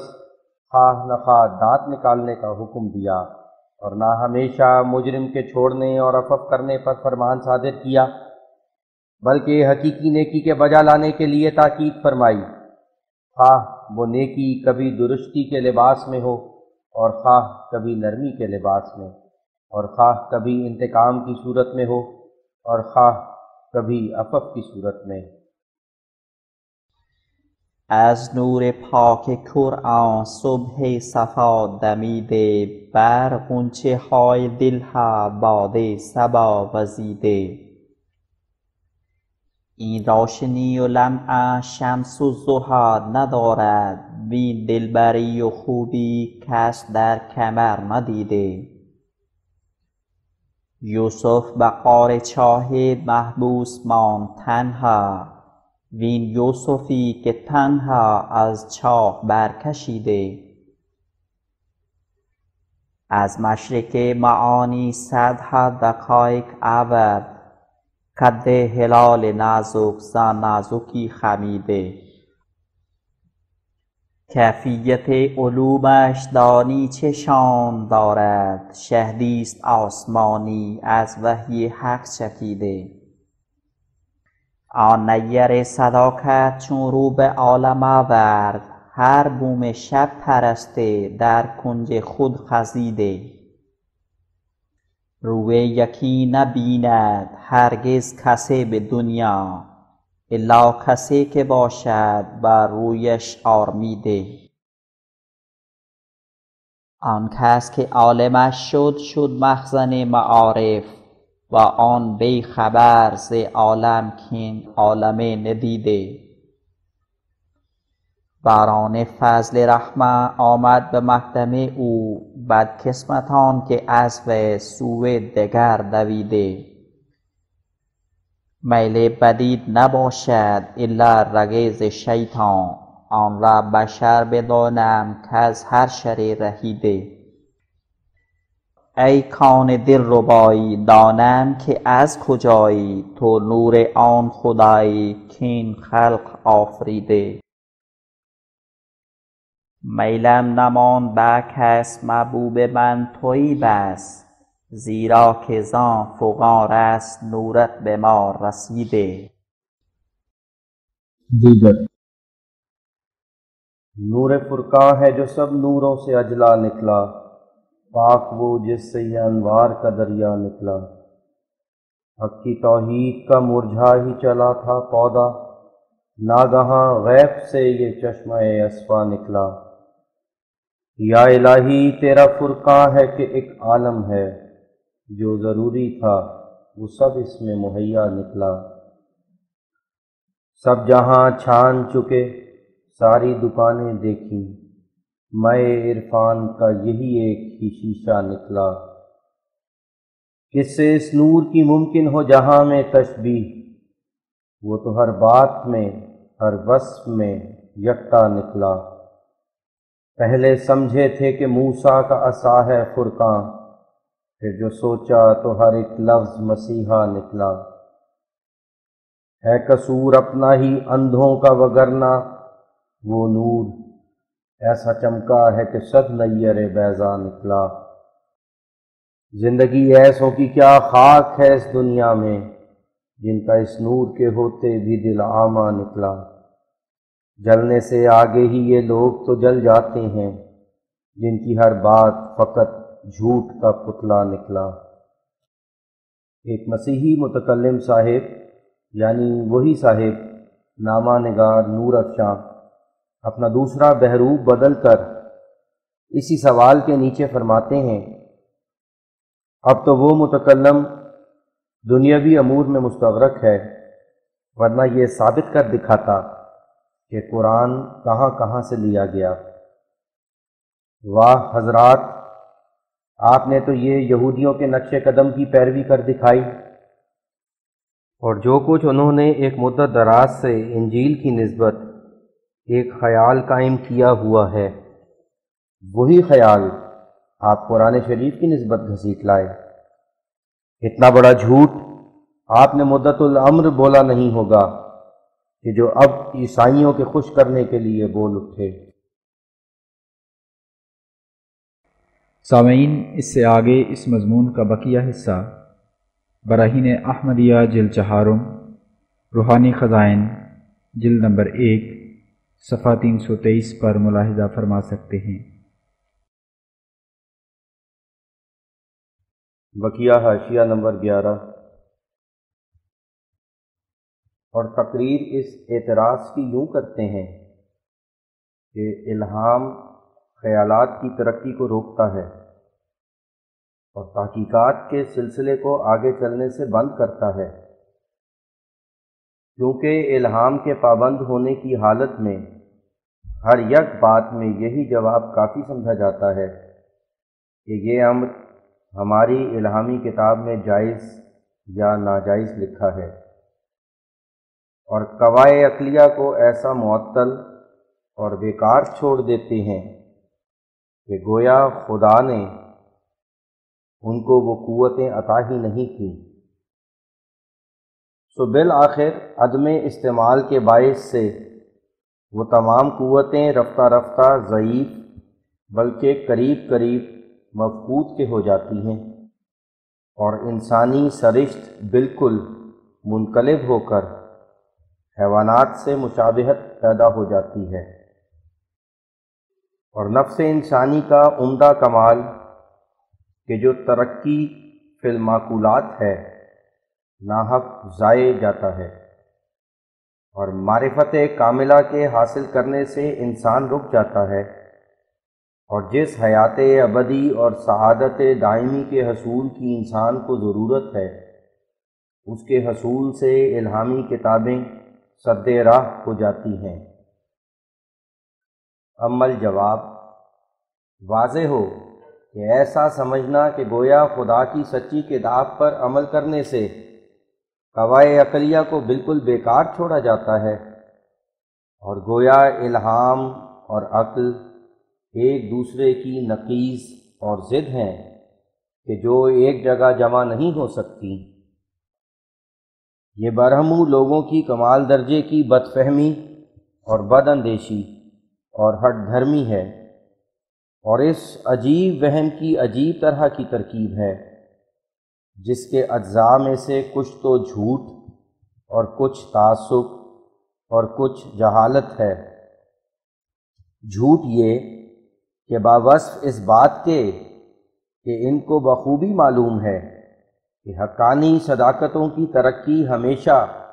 انہی لوگوں کے ذریعے سے ہوتی رہی ہے کہ جو الہام کے پابند ہوئے ہیں، اور وحدانیت الہی کے اسرار دنیا میں پھیلانے والے وہی برگزیدہ لوگ ہیں کہ جو خدا کی کلام پر ایمان لائے، مگر پھر عمداً اس واقعہ معلومہ کے برخلاف بیان کیا ہے، اور تعصب یہ کہ اپنی بات کو خواہ نخواہ سرسبز کرنے کے لیے اس بدیہی صداقت کو چھپایا ہے کہ الہیات میں عقل مجرد مرتبہ یقین کامل تک نہیں پہنچا سکتی، اور جہالت یہ کہ الہام اور عقل کو دو امر متناقض سمجھ لیا ہے کہ جو ایک جگہ جمع نہیں ہو سکتے، اور الہام کو عقل کا مضر اور مخالف قرار دیا ہے، حالانکہ یہ خدشہ سراسر بے اصل ہے۔ ظاہر ہے کہ سچے الہام کا تابع عقلی تحقیقاتوں سے رک نہیں سکتا، بلکہ حقائق اشیاء کو معقول طور پر دیکھنے کے لیے الہام سے مدد پاتا ہے، اور الہام کی حمایت اور اس کی روشنی کی برکت سے عقلی وجوہ میں کوئی دھوکہ اس کو پیش نہیں آتا، اور نہ خطا کار عاقلوں کی طرح بے جا دلائل کے بنانے کی حاجت پڑتی ہے، اور نہ کچھ تکلف کرنا پڑتا ہے، بلکہ جو ٹھیک ٹھیک عقل مندی کا راہ ہے وہی اس کو نظر آ جاتا ہے۔ اور جو حقیقی سچائی ہے اسی پر اس کی نگاہ جا ٹھہرتی ہے۔ غرض عقل کا کام یہ ہے کہ الہام کے واقعات کو قیاسی طور پر جلوہ دیتی ہے، اور الہام کا کام یہ کہ وہ عقل کو طرح طرح کی سرگردانی سے بچاتا ہے۔ اس صورت میں ظاہر ہے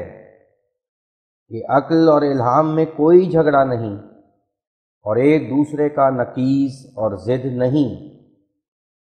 اور نہ الہام حقیقی یعنی قرآن شریف عقلی ترقیات کے لیے سنگ راہ ہے، بلکہ عقل کو روشنی بخشنے والا اور اس کا بزرگ معاون اور مددگار اور مربی ہے۔ اور جس طرح آفتاب کا قدر آنکھ ہی سے پیدا ہوتا ہے اور روز روشن کے فوائد اہل بصارت ہی پر ظاہر ہوتے ہیں، اسی طرح خدا کی کلام کا کامل طور پر انہی کو قدر ہوتا ہے کہ جو اہل عقل ہیں، جیسا کہ خدا تعالیٰ نے آپ فرمایا ہے وَتِلْكَ الْأَمْثَالُ نَضْرِبُهَا لِلنَّاسِ وَمَا يَعْقِلُهَا إِلَّا الْعَالِمُونَ، سورہ العنکبوت آیت 44، الجزء نمبر 20۔ یعنی یہ مثالیں ہم لوگوں کے لیے بیان کرتے ہیں اور ان کو معقول طور پر وہی سمجھتے ہیں کہ جو صاحب علم اور دانش مند ہیں۔ علی ھذا القیاس، جس طرح آنکھ کے نور کے فوائد صرف آفتاب ہی سے کھلتے ہیں، اور اگر وہ نہ ہو تو پھر بینائی اور نابینائی میں کچھ فرق باقی نہیں رہتا، اسی طرح بصیرت عقلی کی خوبیاں بھی الہام ہی سے کھلتی ہیں، کیونکہ وہ عقل کو ہزارہا طور کی سرگردانی سے بچا کر فکر کرنے کے لیے نزدیک کا راستہ بتلا دیتا ہے، اور جس راہ پر چلنے سے جل تر مطلب حاصل ہو جائے وہ راہ دکھلا دیتا ہے۔ اور ہر یک عاقل خوب سمجھتا ہے کہ اگر کسی باب میں فکر کرنے کے وقت اس قدر مدد مل جائے کہ کسی خاص طریق پر راہ راست اختیار کرنے کے لیے علم حاصل ہو جائے تو اس علم سے عقل کو بڑی مدد ملتی ہے، اور بہت سے پراگندہ خیالوں اور ناحق کی درد سریوں سے نجات ہو جاتی ہے۔ الہام کے تابعین نہ صرف اپنے خیال سے عقل کے عمدہ جوہر کو پسند کرتے ہیں، بلکہ خود الہام ہی ان کو عقل کے پختہ کرنے کے لیے تاکید کرتا ہے۔ بس ان کو عقلی ترقیات کے لیے دوہری کشش کھینچتی ہے، ایک تو فطرتی جوش جس سے بالطبع انسان ہر یک چیز کی ماہیت اور حقیقت کو مدلل اور عقلی طور پر جاننا چاہتا ہے، دوسری الہامی تاکیدیں کہ جو آتش شوق کو دوبالا کر دیتی ہیں۔ چنانچہ جو لوگ قرآن شریف کو نظر سرسری سے بھی دیکھتے ہیں، وہ بھی اس بدیہی امر سے انکار نہیں کر سکتے کہ اس کلام مقدس میں فکر اور نظر کی مشق کے لیے بڑی بڑی تاکیدیں ہیں، یہاں تک کہ مومنوں کی علامت ہی یہی ٹھہرا دی ہے کہ وہ ہمیشہ زمین اور آسمان کے عجائبات میں فکر کرتے رہتے ہیں اور قانون حکمت الہیہ کو سوچتے رہتے ہیں، جیسا کہ ایک جگہ قرآن شریف میں فرمایا ہے ان فی خلق السماوات والارض واختلاف اللیل والنہار لآیات لأولی الالباب الذین یذکرون اللہ قیاما وقعودا وعلی جنوبہم ویتفکرون فی خلق السماوات والارض ربنا ما خلقت ھذا باطلا، سورہ آل عمران آیت 191 192۔ یعنی آسمانوں اور زمین کی پیدائش اور رات دن کے اختلاف میں دانشمندوں کے لیے صانع عالم کی ہستی اور قدرت پر کئی نشان ہیں۔ دانشمند وہی لوگ ہوتے ہیں کہ جو خدا کو بیٹھے، کھڑے اور پہلو پر پڑے ہونے کی حالت میں یاد کرتے رہتے ہیں، اور زمین اور آسمان اور دوسری مخلوقات کی پیدائش میں تفکر اور تدبر کرتے رہتے ہیں، اور ان کے دل اور زبان پر یہ مناجات جاری رہتی ہیں کہ اے ہمارے خداوند، تو نے ان چیزوں میں سے کسی چیز کو عبث اور بیہودہ طور پر پیدا نہیں کیا، بلکہ ہر یک چیز تیری مخلوقات میں سے عجائبات قدرت اور حکمت سے بھری ہوئی ہے کہ جو تیری ذات بابرکات پر دلالت کرتی ہے۔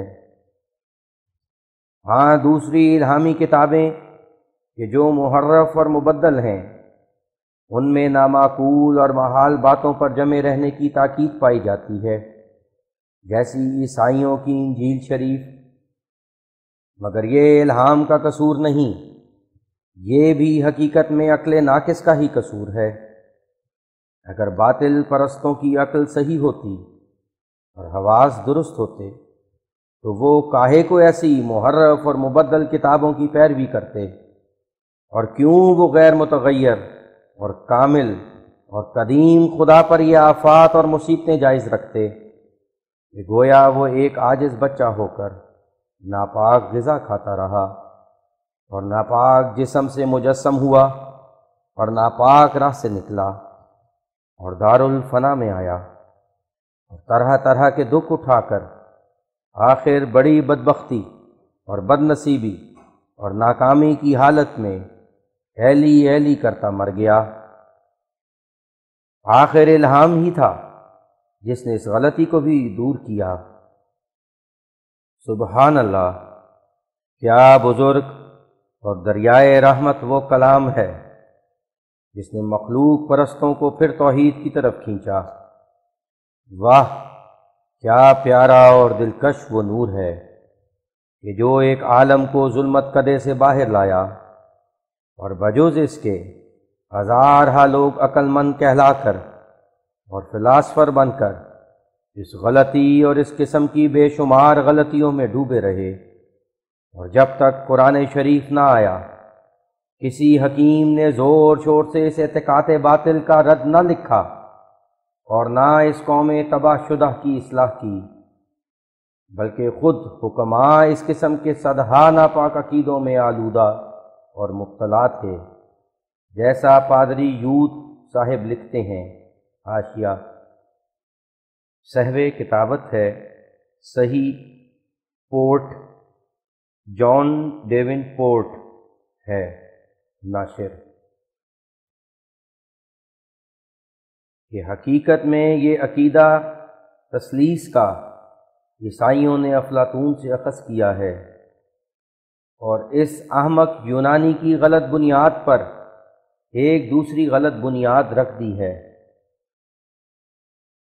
غرض خدا کا سچا اور کامل الہام عقل کا دشمن نہیں ہے، بلکہ عقل ناقص نیم عاقلوں کی آپ دشمن ہے۔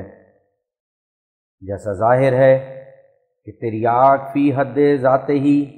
انسان کے بدن کے لیے کوئی بری چیز نہیں ہے،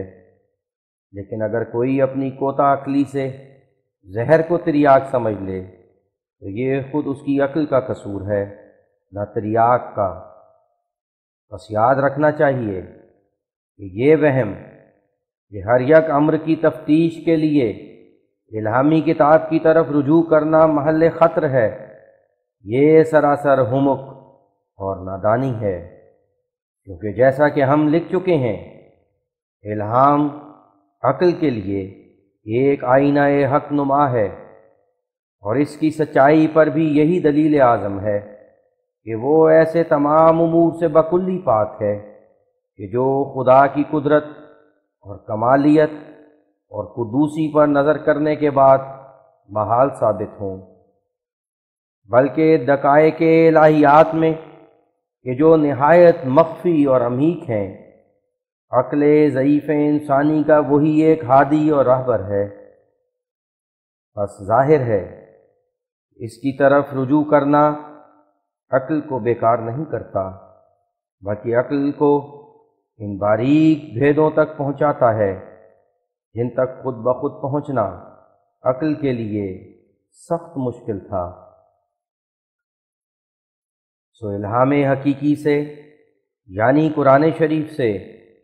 عقل کو سراسر فائدہ اور نفع پہنچتا ہے، نہ زیاں اور نقصان، اور عقل بذریعہ الہام حقیقی خطرات سے بچ جاتی ہے، نہ یہ کہ خطرات میں پڑتی ہے، کیونکہ یہ بات ہر ایک دانا کے نزدیک مسلم بلکہ اجلا بدیہات ہے کہ محض تشخیص عقلی میں خطا اور غلطی ممکن ہے، لیکن عالم الغیب کی کلام میں خطا اور غلطی ممکن نہیں۔ بس اب تم آپ ہی ذرا منصف ہو کر سوچو کہ جس چیز کو کبھی کبھی سخت لغزشیں پیش آ جاتی ہیں، اگر اس کے ساتھ ایک ایسا رفیق ملایا گیا کہ جو اس کو لغزشوں سے بچاوے اور پاؤں پھسلنے کی جگہ سے سنبھل رکھے، تو کیا اس کے لیے اچھا ہوا یا برا ہوا؟ اور کیا اس رفیق نے اس کو اپنے کمال مطلوب تک پہنچایا یا کمال مطلوب سے روک دیا؟ یہ کیسی کور بات نہیں ہے کہ معین اور مددگار کو مخالف اور مزاحم سمجھا جاوے اور مکمل اور متمم کو راہزن اور نقصان رساں قرار دیا جائے۔ آپ لوگ جب اپنے حواس میں قائم ہو کر اور طالب حق بن کر اس مسئلے میں غور کریں گے تو آپ پر فی الفور واضح ہو جائے گا کہ خدا نے جو عقل کا رفیق الہام کو ٹھہرا دیا ہے، یہ عقل کے حق میں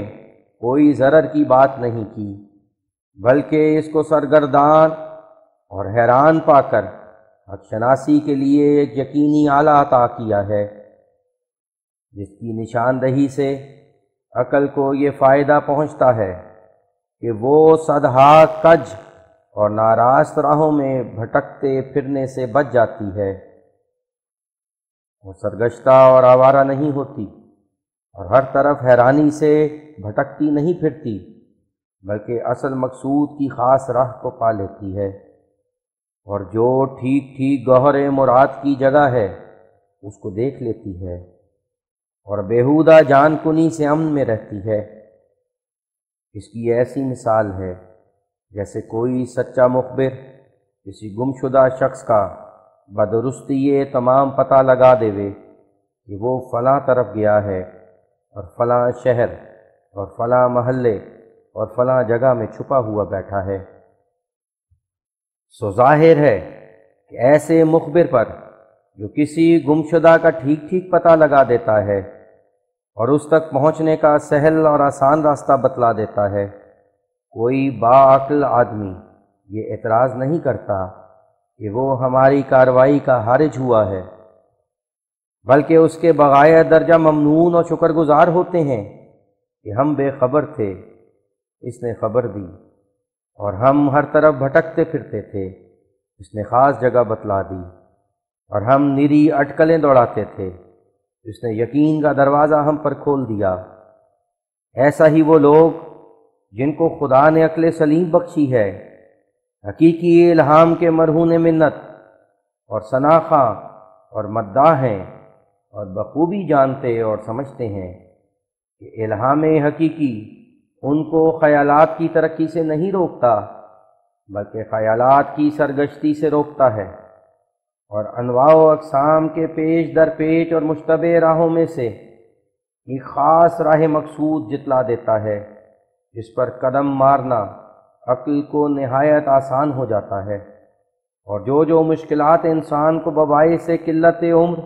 و قلت طاقت علمی و کمی بصیرت پیش آتی ہیں،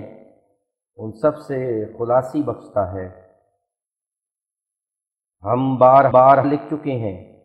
کہ عقل انسانی اپنی فطرت میں ایسی ناقص اور ناتمام ہے کہ بغیر استمداد کسی دوسرے رفیق کے اس کا کوئی کام چل ہی نہیں سکتا، اور جب تک شہادت واقعہ اس کو نہ ملے تب تک کوئی مقدمہ، خواہ دینی ہو خواہ دنیاوی، صفائی و درستی اس سے فیصل نہیں ہو سکتا، اور جب ہی کہ شہادت واقعہ کسی معتبر ذریعے سے مل جائے تب ہی عقل کو ایسی آسانی ہو جاتی ہے کہ گویا ایک پہاڑ مشکلات کا سر پر سے ٹل جاتا ہے، اور جس حالت میں عقل انسانی فطرتی طور پر محتاج رفیق پڑی ہوئی ہے، تو پھر وہ خود بخود اور تنہا کیوں کر خیالات میں ترقی کر لے گی؟ اور یہ بھی ہم بدفعات تحریر کر چکے ہیں کہ الہیات اور علم معاد میں عقل کے اس نقصان کا جبر قرآن شریف کرتا ہے، اور نہ صرف اسی قدر بلکہ وہ تمام دلائل عقلیہ کو بھی آپ ہی بیان فرماتا ہے، اور تمام دینی صداقتوں کی طرف آپ ہی رہنما اور راہبر ہے۔ اور اس طرف بھی اشارہ ہو چکا کہ اگر کسی کو اس بات کی تصدیق اور تحقیق منظور ہو تو اس کے بھی ہم ہی ذمہ دار ہیں، اور ہر ایک طالب صادق بذریعہ امتحان ہم سے اپنی تسلی کرا سکتا ہے۔ تو پھر باوجود اس کے کہ ہر ایک طرح سے رفع عذر کر کے اتمام حجت کیا گیا ہے، کیوں برہمو سماج والے اپنی فضول گوئی سے باز نہیں آتے؟ کیا کسی نشے سے مدہوش یا دیوانہ ہیں، یا تمام حواس بیک دفعہ معطل اور بیکار ہو گئے ہیں کہ سنایا گیا پھر نہیں سنتے، اور سمجھایا گیا پھر نہیں سمجھتے، اور دکھایا گیا پھر نہیں دیکھتے؟ اور یاد رکھنا چاہیے کہ یہ وہم ان کا بھی سراسر لغو اور بیہودہ ہے۔ یہ تحقیقات کا سلسلہ ہمیشہ آگے سے آگے ہی چلا جاتا ہے اور کسی حد پر آ کر ختم نہیں ہوتا۔ ظاہر ہے کہ اگر ایسا ہوتا تو کوئی کام دنیا اور دین کا کبھی اختتام کو نہ پہنچتا، اور کسی جج کے لیے ممکن نہ ہوتا کہ کوئی مقدمہ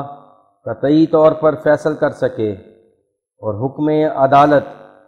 بوجہ اشتباہ دائمی غیر ممکن اور ناجائز ٹھہر جاتا۔ مگر کیا یہ درست ہے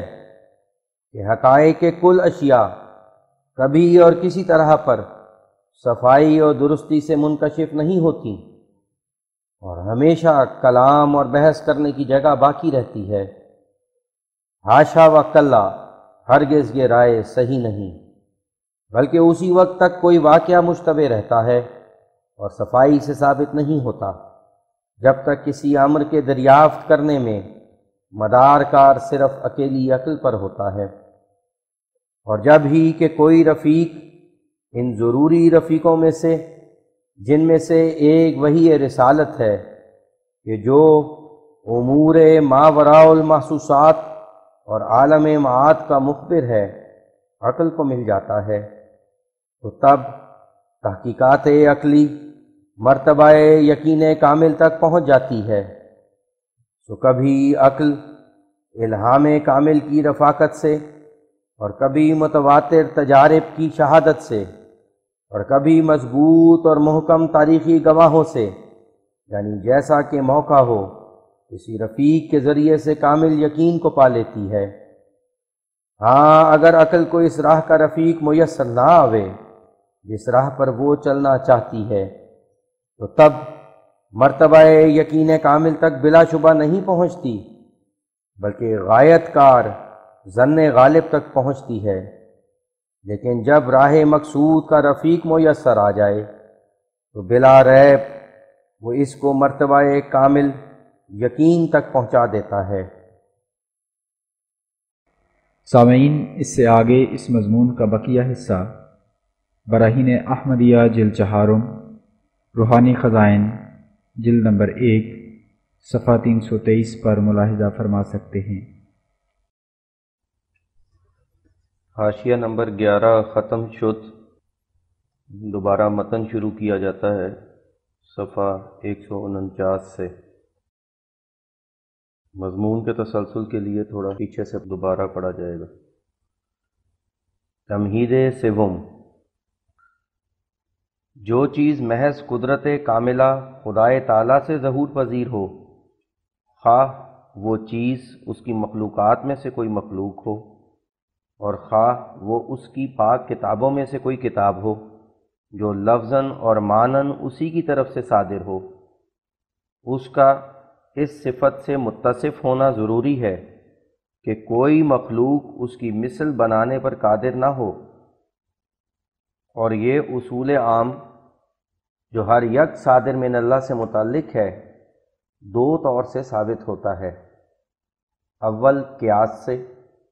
کیونکہ ازروئے قیاس سے صحیح و مستحکم کے خدا کا اپنی ذات اور صفات اور افعال میں واحد لا شریک ہونا ضروری ہے، اور اس کی کسی صنعت یا قول یا فعل میں شراکت مخلوق کی جائز نہیں۔ دلیل اس پر یہ ہے کہ اگر اس کی کسی صنعت یا قول یا فعل میں شراکت مخلوق کی جائز ہو تو البتہ پھر سب صفات اور افعال میں جائز ہو، اور اگر سب صفات اور افعال میں جائز ہو تو پھر کوئی دوسرا خدا بھی پیدا ہونا جائز ہو، کیونکہ جس چیز میں تمام صفات خدا کی پائی جائیں اسی کا نام خدا ہے، اور اگر کسی چیز میں بعض صفات باری تعالیٰ کی پائی جائیں تب بھی وہ بعض میں شریک باری تعالیٰ کے ہوئے، اور شریک الباری ببداہت عقل ممتنع ہے۔ بس اس دلیل سے ثابت ہے کہ خدا کا اپنی تمام صفات اور اقوال اور افعال میں واحد لا شریک ہونا ضروری ہے، اور ذات اس کی ان تمام نالائق امور سے متنزہ ہے جو شریک الباری پیدا ہونے کی طرف مخبر ہوں۔ دوسرے ثبوت اس دعویٰ کا استقراء تام سے ہوتا ہے جو ان سب چیزوں پر جو صادر من اللہ ہیں نظر تدبر کر کے بقایۂ صحت پہنچ گیا ہے، کیونکہ تمام جزیات عالم جو خدا کی قدرت کاملہ سے ظہور پذیر ہیں، جب ہم ہر یک کو ان میں سے عمیق نگاہ سے دیکھتے ہیں اور اعلیٰ سے ادنیٰ تک بحدے کے حقیر سے حقیر چیزوں کو جیسے مکھی اور مچھر اور عنکبوت وغیرہ ہیں خیال میں لاتے ہیں، تو ان میں سے کوئی بھی ایسی چیز ہم کو معلوم نہیں ہوتی جس کے بنانے پر انسان بھی قدرت رکھتا ہو، بلکہ ان چیزوں کی بناوٹ اور ترکیب پر غور کرنے سے ایسے عجائب کام دست قدرت کے ان کے جسم میں مشہود اور موجود پاتے ہیں جو صانع عالم کے وجود پر دلائل قاطعہ اور براہین ساطعہ ہیں۔ علاوہ ان سب دلائل کے یہ بات بھی ہر یک دانشمند پر روشن ہے کہ اگر یہ جائز ہوتا کہ جو چیزیں خدا کے دست قدرت سے ظہور پذیر ہیں ان کے بنانے پر کوئی دوسرا شخص بھی قادر ہو سکتا تو کسی مصنوع کو اس خالق حقیقی کے وجود پر دلالت کامل نہ رہتی، اور امر معرفت صانع عالم کا بالکل مشتبہ ہو جاتا، کیونکہ جب بعض ان اشیاء کو جو خدا تعالیٰ کی طرف سے صادر ہوئی ہیں بجز خدا کے کوئی اور بھی بنا سکتا ہے، تو پھر اس بات پر کیا دلیل ہے جو کل اشیاء کو کوئی اور نہیں بنا سکتا؟ اب جبکہ دلائل مستحکمہ سے ثابت ہو گیا کہ جو چیزیں خدا کی طرف سے ہیں ان کا بے نظیر ہونا، اور پھر ان کی بے نظیری ان کی من جانب اللہ ہونے پر دلیل قاطع ہونا ان کی صادر من اللہ ہونے کے لیے شرط ضروری ہے، تو اس تحقیق سے جھوٹ ان لوگوں کا صاف کھل گیا جن کی یہ رائے ہے کہ کلام الہی کا بے نظیر ہونا ضروری نہیں، یا اس کے بے نظیر ہونے سے اس کا خدا کی طرف سے ہونا ثابت نہیں ہوتا۔ لیکن اس جگہ بغرض اتمام حجت ان کا ایک وہم جو ان کے دلوں کو پکڑتا ہے دور کرنا قرین مصلحت ہے، اور وہ یہ ہے کہ ان کو بباعث کوتا اندیشی یہ خیال فاسد دل میں متمکن ہے کہ بہت سی کلام انسان کی دنیا میں ایسی موجود ہیں جن کی مثل آج تک دوسرا کلام نہیں ہوا، مگر وہ خدا کی کلام تسلیم نہیں ہو سکتی۔ سو واضح ہو کہ یہ وہم قلت تفکر اور تدبر سے ناشی ہوا ہے، ورنہ صاف ظاہر ہے کہ گو کسی بشر کا کلام کیسا ہی صاف اور شستہ ہو مگر اس کی نسبت یہ کہنا جائز نہیں ہو سکتا کہ فی الواقعہ تالیف اس کی انسانی طاقتوں سے باہر ہے اور مؤلف نے ایک خدائی کا کام کیا ہے، بلکہ جس کو ذرا بھی عقل ہے وہ خوب جانتا ہے کہ جس چیز کو کوائے بشریہ نے بنایا ہے اس کا بنانا بشری طاقت سے باہر نہیں، ورنہ کوئی بشر اس کے بنانے پر قادر نہ ہو سکتا۔ جب تم نے ایک کلام کو بشر کی کلام کہا تو اس ضمن میں تم نے آپ ہی قبول کر لیا کہ بشری طاقتیں اس کلام کو بنا سکتی ہیں، اور جس صورت میں بشری طاقتیں اس کو بنا سکتی ہیں تو پھر وہ بے نظیر کاہے کی ہوئی؟ بس یہ خیال تو سراسر سودائیوں اور مخبط الحواسوں کا سا ہے کہ پہلے ایک چیز کو اپنے منہ سے کوائے بشریہ کی بنائی ہوئی مان لیں اور پھر آپ ہی بڑبڑائیں کہ اب کوائے بشریہ اس چیز کی مثل بنانے سے قاصر اور عاجز ہیں، اور اس مجنونانہ قول کا خلاصہ یہ ہوگا کہ کوائے بشریہ ایک چیز کے بنانے پر قادر ہیں اور نہیں۔ اور علاوہ اس کے آج تک کسی انسان نے یہ دعویٰ بھی نہیں کیا کہ میرے کلمات اور مصنوعات خدا کے کلمات اور مصنوعات کی طرح بے مثل و مانند ہیں، اور اگر کوئی نادان مغرور ایسا دعویٰ کرتا تو ہزاروں اس سے بہتر تالیفیں کرنے والے اور اس کے منہ میں ذلت کی خاک بھرنے والے پیدا ہو جاتے۔ یہ خدا ہی کی شان ہے کہ سارے جہان کو اپنی کلام کی مثل پیش کرنے سے عاجز اور قاصر ٹھہراوے، اور سخت سخت لفظوں بے ایمان اور ملعون اور جہنمی کہنے سے، بلکہ نہ بنانے والوں کے لیے بحالت انکار سزائے موت مقرر کرنے سے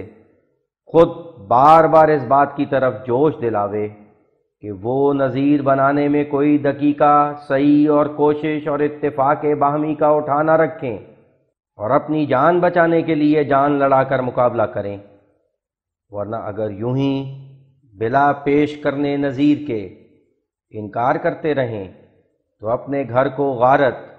اور اپنی عورتوں کو کنیز کی اور اپنے آپ کو مقتول سمجھیں۔ کیا ایسا دعویٰ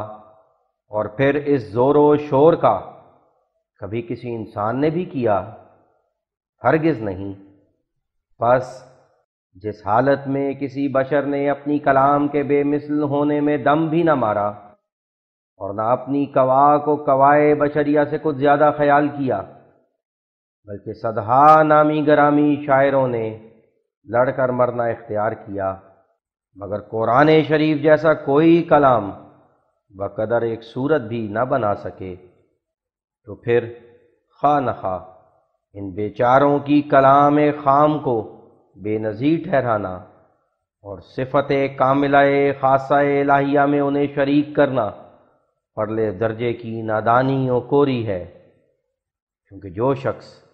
اس قدر دلائل واضحہ سے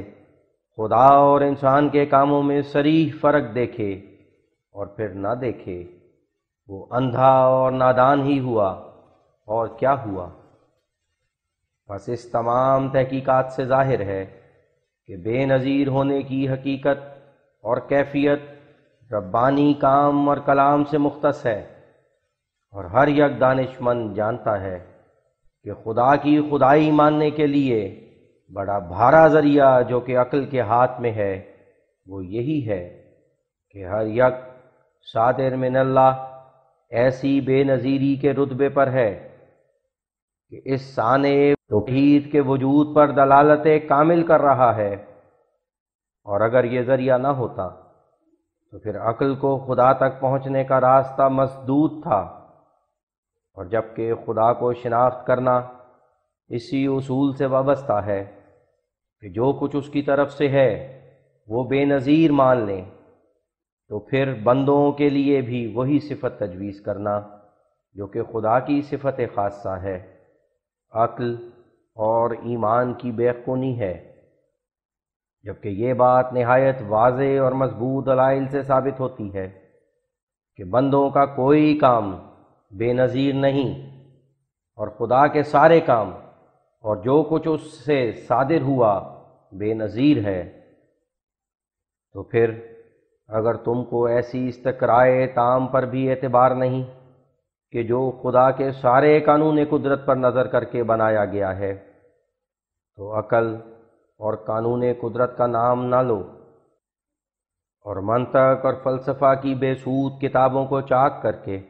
دریا برد کرو۔ کیا تم کو یہ بات منہ سے نکالتے ہوئے شرم نہیں آتی کہ ایک مکھی جس کے دیکھنے سے بھی طبیعتیں کراہت کرتی ہیں، وہ اپنی ظاہری صورت اور باطنی ترکیب میں ایسی بے مثل ہے کہ اس پر نظر کرنے سے اس کا خدا کی طرف سے ہونا ثابت ہوتا ہے، لیکن خدا کے کلام کی فصاحت اور بلاغت ایسی بے نظیر نہیں ہو سکتی جس پر نظر کرنے سے اس کلام کا خدا کی طرف سے ہونا ثابت ہو۔ غافلو اور عقل کے اندھو، کیا تمہارے نزدیک خدا کے کلام کی فصاحت بلاغت مکھی کے پروں اور پاؤں سے بھی درجے میں کمتر اور خوبی میں فروتر ہے؟ کیا افسوس کا مقام ہے کہ ایک مچھر کی ترکیب جسمی کی نسبت تم صاف اقرار کرتے ہو کہ ایسی ترکیب انسان سے نہیں بن سکتی اور نہ آئندہ بنے گی، لیکن کلام الہی کی نسبت کہتے ہو کہ وہ بن سکتی ہے، بلکہ بطور بحث اور مجادلہ کے یہ حجت پیش کرتے ہو کہ گو اب تک کوئی انسان اس کے بنانے پر قادر نہیں ہوا، مگر اس کا کیا ثبوت ہے کہ آئندہ بھی قادر نہ ہو؟ نادانو، اس کا وہی ثبوت ہے جس کو تم مچھر اور مکھی میں اور درختوں کے ہر یک پتے میں خوب سمجھتے اور تسلیم کرتے ہو، مگر اس ربانی نور کے دیکھنے کے وقت تمہاری آنکھیں الو کی طرح اندھی ہو جاتی ہیں یا دھندلا جاتی ہیں، اس لیے تم مگس طینتی سے مگس ہی کی عظمت کے قائل ہو، خدا کے نور کی عظمت کے قائل نہیں۔ جن لفظوں کو کہتے ہو کہ معانی کی طرح وہ بھی خدا ہی کے منہ سے نکلے ہیں، ان کو تم اس لعاب کے برابر نہیں سمجھتے کہ جو مکھی کے منہ سے نکلتا ہے، یعنی تمہارے نزدیک انسان شہد بنانے پر تو قادر نہیں، پر خدا کی کلام کے بنانے پر قادر ہے۔ تمہاری نگاہ میں کیڑے مکوڑے کیسے جچ گئے اور ایسے من کو بھا گئے کہ خدا کی کلام ان کی مانند بھی نہیں۔ جاہلو، اگر خدا کی کلام بے مثل نہیں تو کیڑوں اور درختوں کے پتوں کے بے مثل ہونے کی تم کو کہاں سے خبر پہنچ گئی؟ تم ذرا سوچتے نہیں کہ اگر کلام ربانی کی ترکیب میں ایک کیڑے کی ترکیب جتنی بھی کمالیت نہیں تو گویا یہ خدا پر ہی اعتراض ٹھہرا جس نے ادنا کو اعلیٰ سے زیادہ تر شرف دے دیا اور ادنا کو اپنی ذات پر وہ دلالتیں بخشیں کہ جو اعلیٰ کو نہیں۔ جمال و حسن قرآن نور جانے ہر مسلمان ہے، قمر ہے چاند اوروں کا، ہمارا چاند قرآن ہے۔ نظیر اس کی نہیں جمتی، نظر میں فکر کر دیکھا، بھلا کیوں کر نہ ہو یکتا، کلام پاک کے رہاں ہے۔ بہار جاویدہ پیدا ہے اس کی ہر عبارت میں، نہ وہ خوبی چمن میں ہے نہ اس سا کوئی بستاں ہے۔ کلام پاک یزداں کا کوئی ثانی نہیں ہرگز، اگر لوئے اما ہے وگر لال بدخشاں ہے۔ خدا کے قول سے قول بشر کیوں کر برابر ہو، وہاں قدرت یہاں درماندگی فرق نمایاں ہے۔ ملائک جس کی حضرت میں کریں اقرار لا علمی، سخن میں اس کے ہمتائی کہاں مقدور انسان ہے۔ بنا سکتا نہیں ایک پاؤں کیڑے کا بشر ہرگز، تو پھر کیوں کر بنانا نور حق کا اس پہ آساں ہے۔ ارے لوگو کرو کچھ پاس شان کبریائی کا، زباں کو تھام لو اب بھی اگر کچھ بو ایمان ہے۔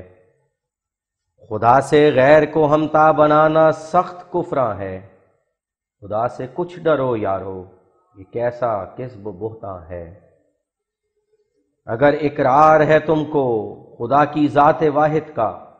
تو پھر کیوں اس قدر دل میں تمہارے شرک پنہاں ہے؟ یہ کیسے پڑ گئے دل پر تمہارے جہل کے پردے؟ خطا کرتے ہو باز آؤ اگر کچھ خوف یزداں ہے۔ ہمیں کچھ کی نہیں بھائیو، نصیحت ہے غریبانہ، کوئی جو پاک دل ہووے دل و جاں اس پہ قرباں ہے۔